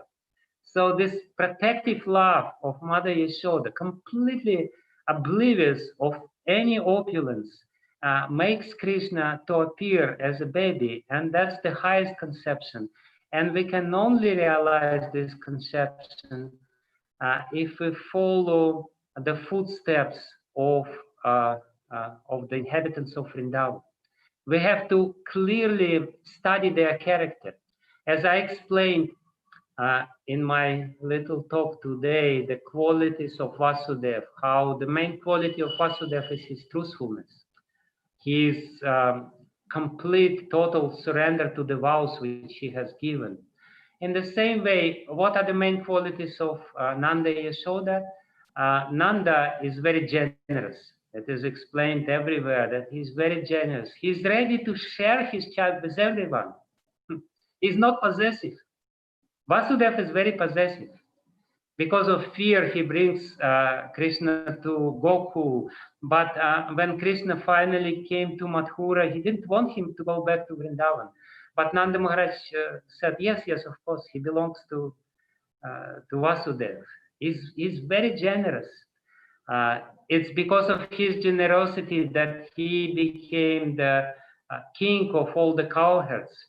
Actually, his elder brother, Upananda, was supposed to be the king. But because everyone loved Nanda, why everyone loved Nanda? Because he was so joyful and he was giving joy to everyone.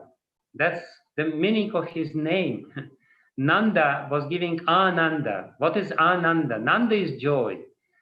Ananda with short A is grief. Ananda with long A in the beginning. Ananda is the supreme joy.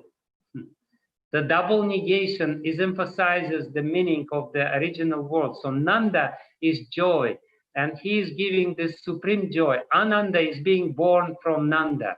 Nanda is joyful himself. He's very generous, and he's very careful. He's caring about all his subjects, and everyone loves him. And Vasudeva, he's there in the prison cell, and sometimes Vaidhi sadhana bhakti, it's like this. But Raganuga sadhana bhakti, it's called pushti mark. It's very generous. We're supposed to cook 108 preparations on Janamashtami. I don't know how many preparations you cooked. We here in our little kitchen cooked 90 preparations almost. And then we were totally exhausted and fell down.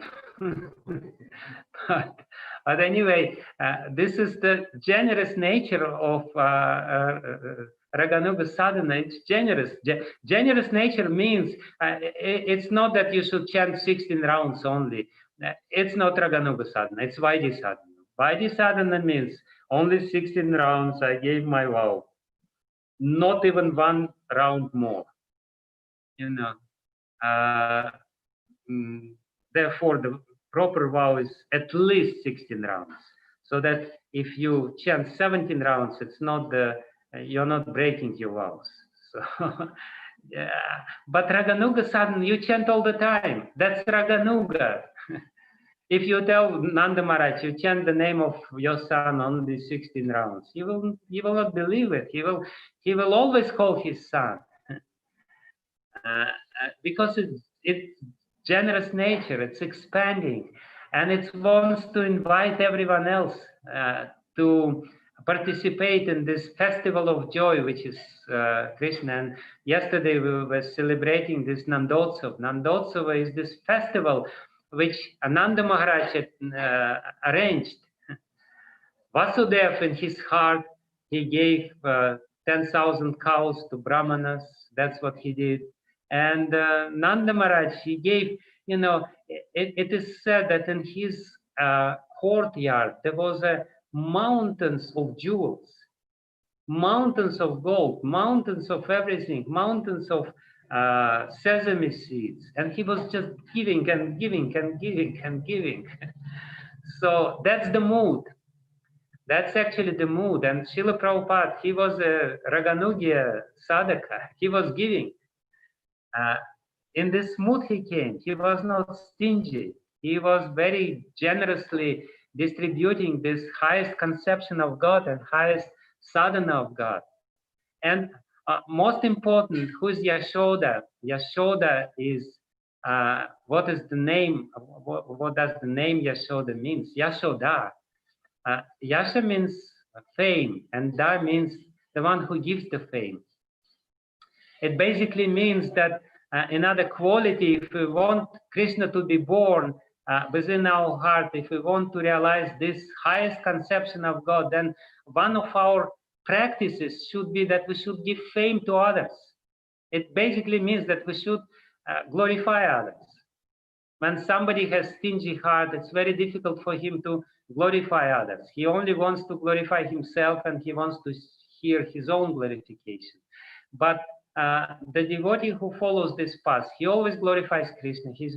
And he always glorifies the other devotees. He says, "You are pure devotee." He never sees faults in other people, because that completely changes the atmosphere within the heart. You cannot really practice the real form of bhakti if you see the faults in other people. If you're obsessed with seeing the deficiencies and faults in other people, you cannot practice this bhakti, this Raganuga sadhana. And Yashoda means also that she gave the fame of being Krishna's mother to Devaki.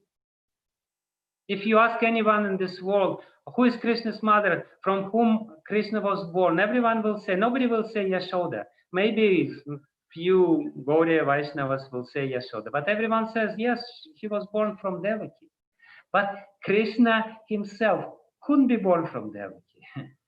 Krishna, Gokul Nandana Krishna, Yashoda Nandana Krishna, Nanda Nandana Krishna, he could not be born from Devaki because he could only be born from Yashoda. Because her love is much greater. Her conception of God is much more greater. And because her conception of God, her desire to reciprocate with God in a specific way is of such high quality, then Krishna can only be born to her. But she is generously and very freely, she gives this fame to Devaki. And that basically means that, those real bhaktas, the real Vaishnavas, they don't want to be glorified. They want others to be glorified.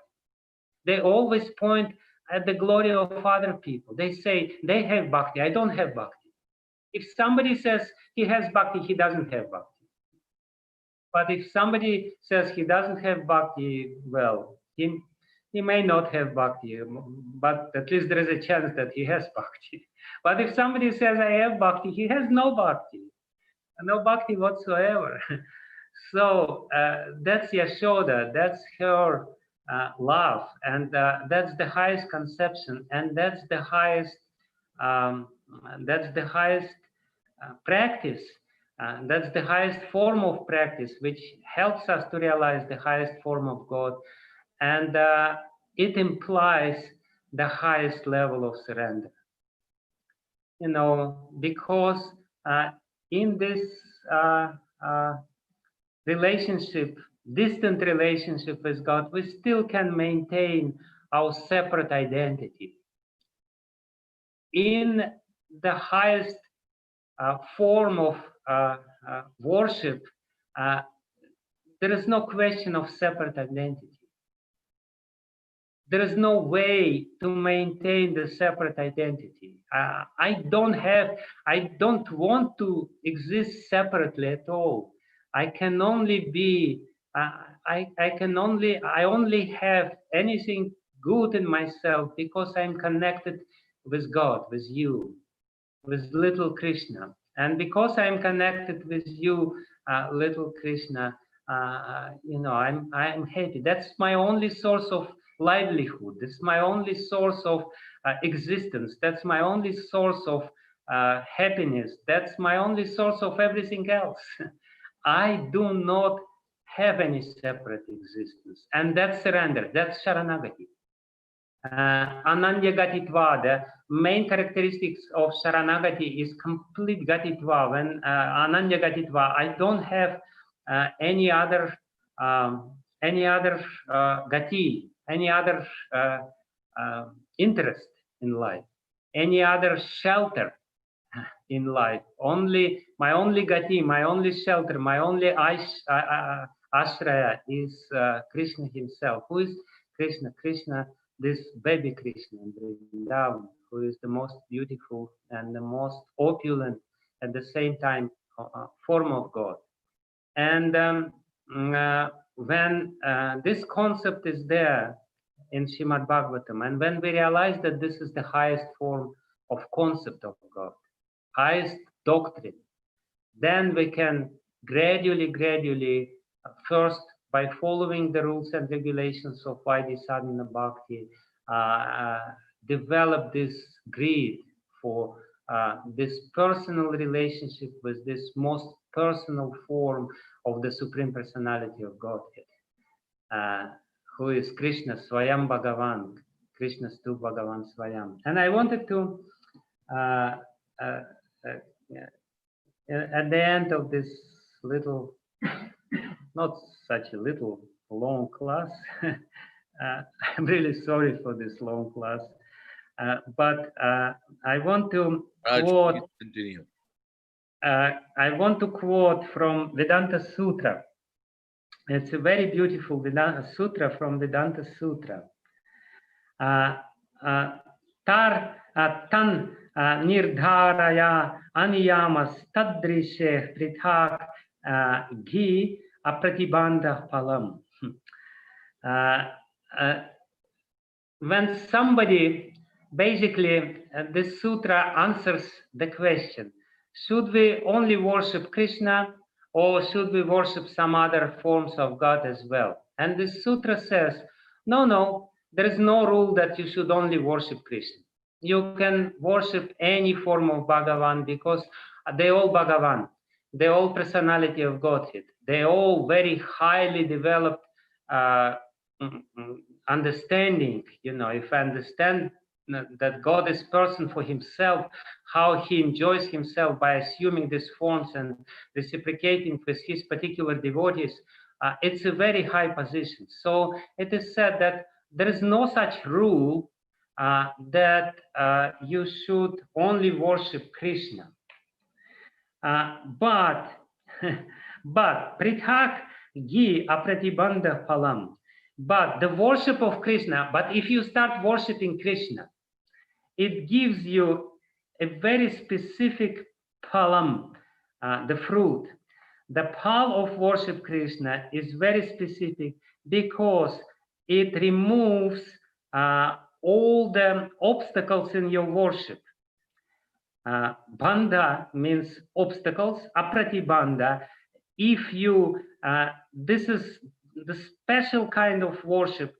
If we worship Krishna, then Krishna himself, or this worship, or this mood, which we have developed, if we want to worship Krishna, Bhagavan Krishna in this form, it's very special because it removes all the obstacles from our path. And when the obstacles, all the other obstacles from our path are removed, we can worship Krishna himself, or if we have inclination, we can worship somebody else. But what is said there, that the specific worship to Krishna, please listen very, very carefully.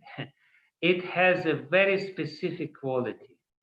If we realize who is Krishna, all the obstacles to our worship will be removed. The greed to obtain this particular sweet relationship with this form of God will be overwhelming. And because of this overwhelming greed within our heart, there will be no obstacles in our worship to God. And ultimately we come to him, and ultimately there will be no need to worship anyone else. We will only want to worship this little Vrindavan Krishna, who never leaves Vrindavan, who always wants to taste the love of his devotees. And in this way, initially we start by following the rules and regulations. Therefore, these two Leelas are described simultaneously in Srimad Bhagavatam. They are all important. We cannot immediately jump to this Yashoda Leela and Janma Leela in Vrindavan. No way. Therefore, even the first Leela is described much more elaborately in Srimad Bhagavatam, whereas the second Leela, its subsequent events are described more elaborately. So we start worshipping Krishna from this Vaidhi sadhana worship. But we also know what Krishna wants. Krishna wants us to bring him to Vrindavan. And we also want to bring him to Vrindavan. And we also want to come together with him to Vrindavan. And we also want to stay with him in Vrindavan. So for a short while, we can worship Krishna in this mood of awe and reverence, but ultimately we should develop the greed of the inhabitants of Vrindavana and try to love Krishna the same way as they love. When they know that Krishna is God, they have this knowledge perfectly well. They know Krishna is God, but they don't care about this. Nanda Maharaj knows that Krishna is God. Yashoda Mai knows that Krishna is God. Srimati Radharani knows that Krishna is God. They all know. Sometimes they speak about this, but they don't care. For them, it's not important. For them, what is more important is that he is their son, and everything else is not important. Everything else they don't care about. So when we understand this concept, which is the main message or doctrine of Srimad Bhagavatam, the rest of Srimad Bhagavatam is written to rectify this concept, to for us to understand this concept in comparison with everything else, so that everything else will become pale in comparison with this. That everything else becomes less attractive. So then we will be able to understand who is God, then we will be able to practice this, and then we will be able to develop this complete surrender to Supreme Personality of Godhead. And this is exactly what Srila Siddhartha Swami says in the first verse which we read, Dashame Dashamam Lakshyam Ashrita Ashraya Vigraham Shri Krishnakyam Param Dhamma Jagadhama Namami Tam Tat.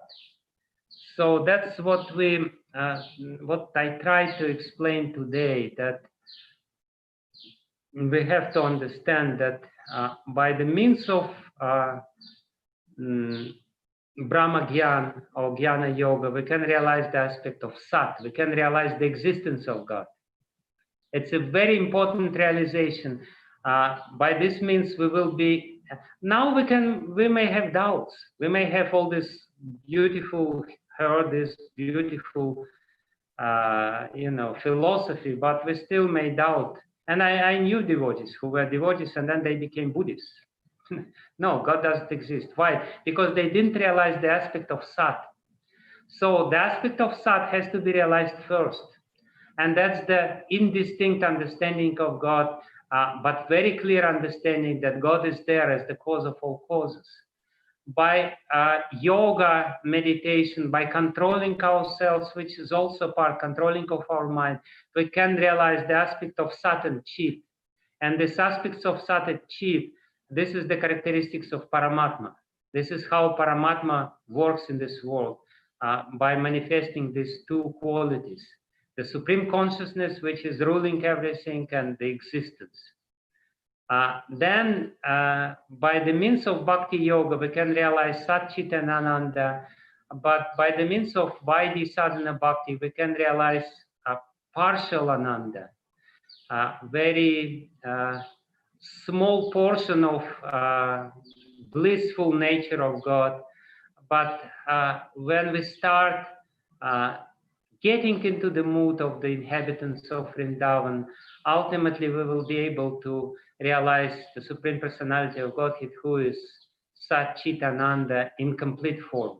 And only in this path we will be able to fully experience the Ananda of God.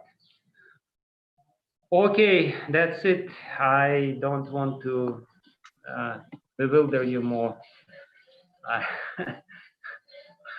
I'm sorry for the long class. You don't have to, please. I think I really personally want to say that this is probably, after a long time, one of the best katha on Sri Krishna Janamashtami. And you've really taken us through a fantastic journey of, as if, kind of, a surgical operation of where we are and where we need to really get to. You gave us a glimpse of what the real destination and shelter is. So it was really wonderful. Every second and minute of this katha was captivating indeed, in as much as the personality of Godhead is captivating. So, on that note, there are some questions, Maharaj. Let us do it next time, okay? Okay, Please fine. keep these questions or send Oh, it to me. I will try. okay. Because it's a little late. Sure. All right. And so we will keep the questions for next time. That's perfectly fine. But if there's anything quickly from any of the participants, devotees, if they want to say something, Jugal Kishore Prabhu, Anupama, Apurva, or anyone, please feel free before we end the session today.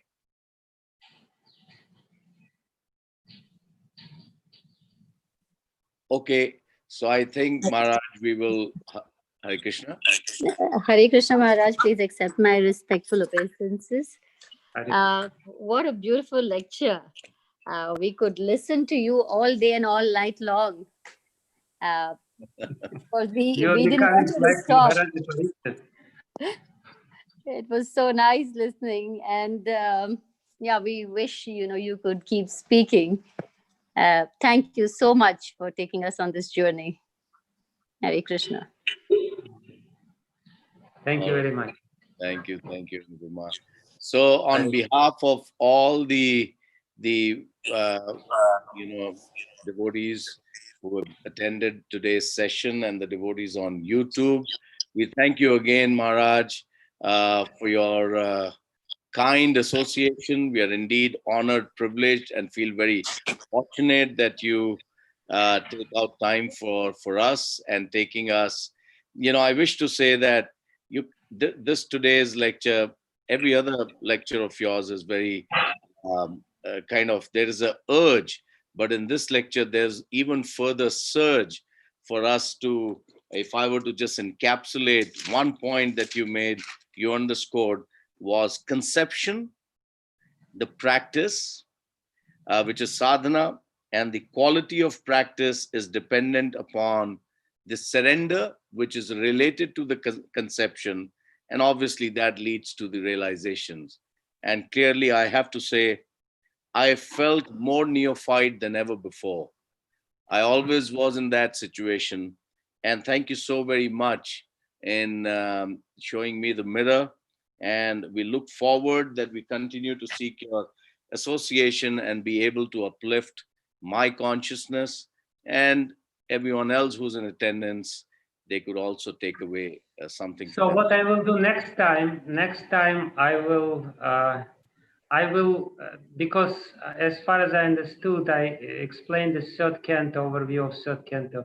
So yes. I will explain in more detail this philosophy of Sankhya, which is very important. Sure. And I will prepare the special PowerPoint presentation for this, so that something which I only touched in my previous class, I will explain in more detail. Really fantastic. And we wish to also let you know, Maharaj, that we've had Kishori Mataji prepare PowerPoints of 2 of your lectures, Apurva. Is that correct? I have seen one. Okay. And she's, I think, working on the others. And we are also doing the transcriptions of the 4th lecture. So we should be done in a few weeks, I think.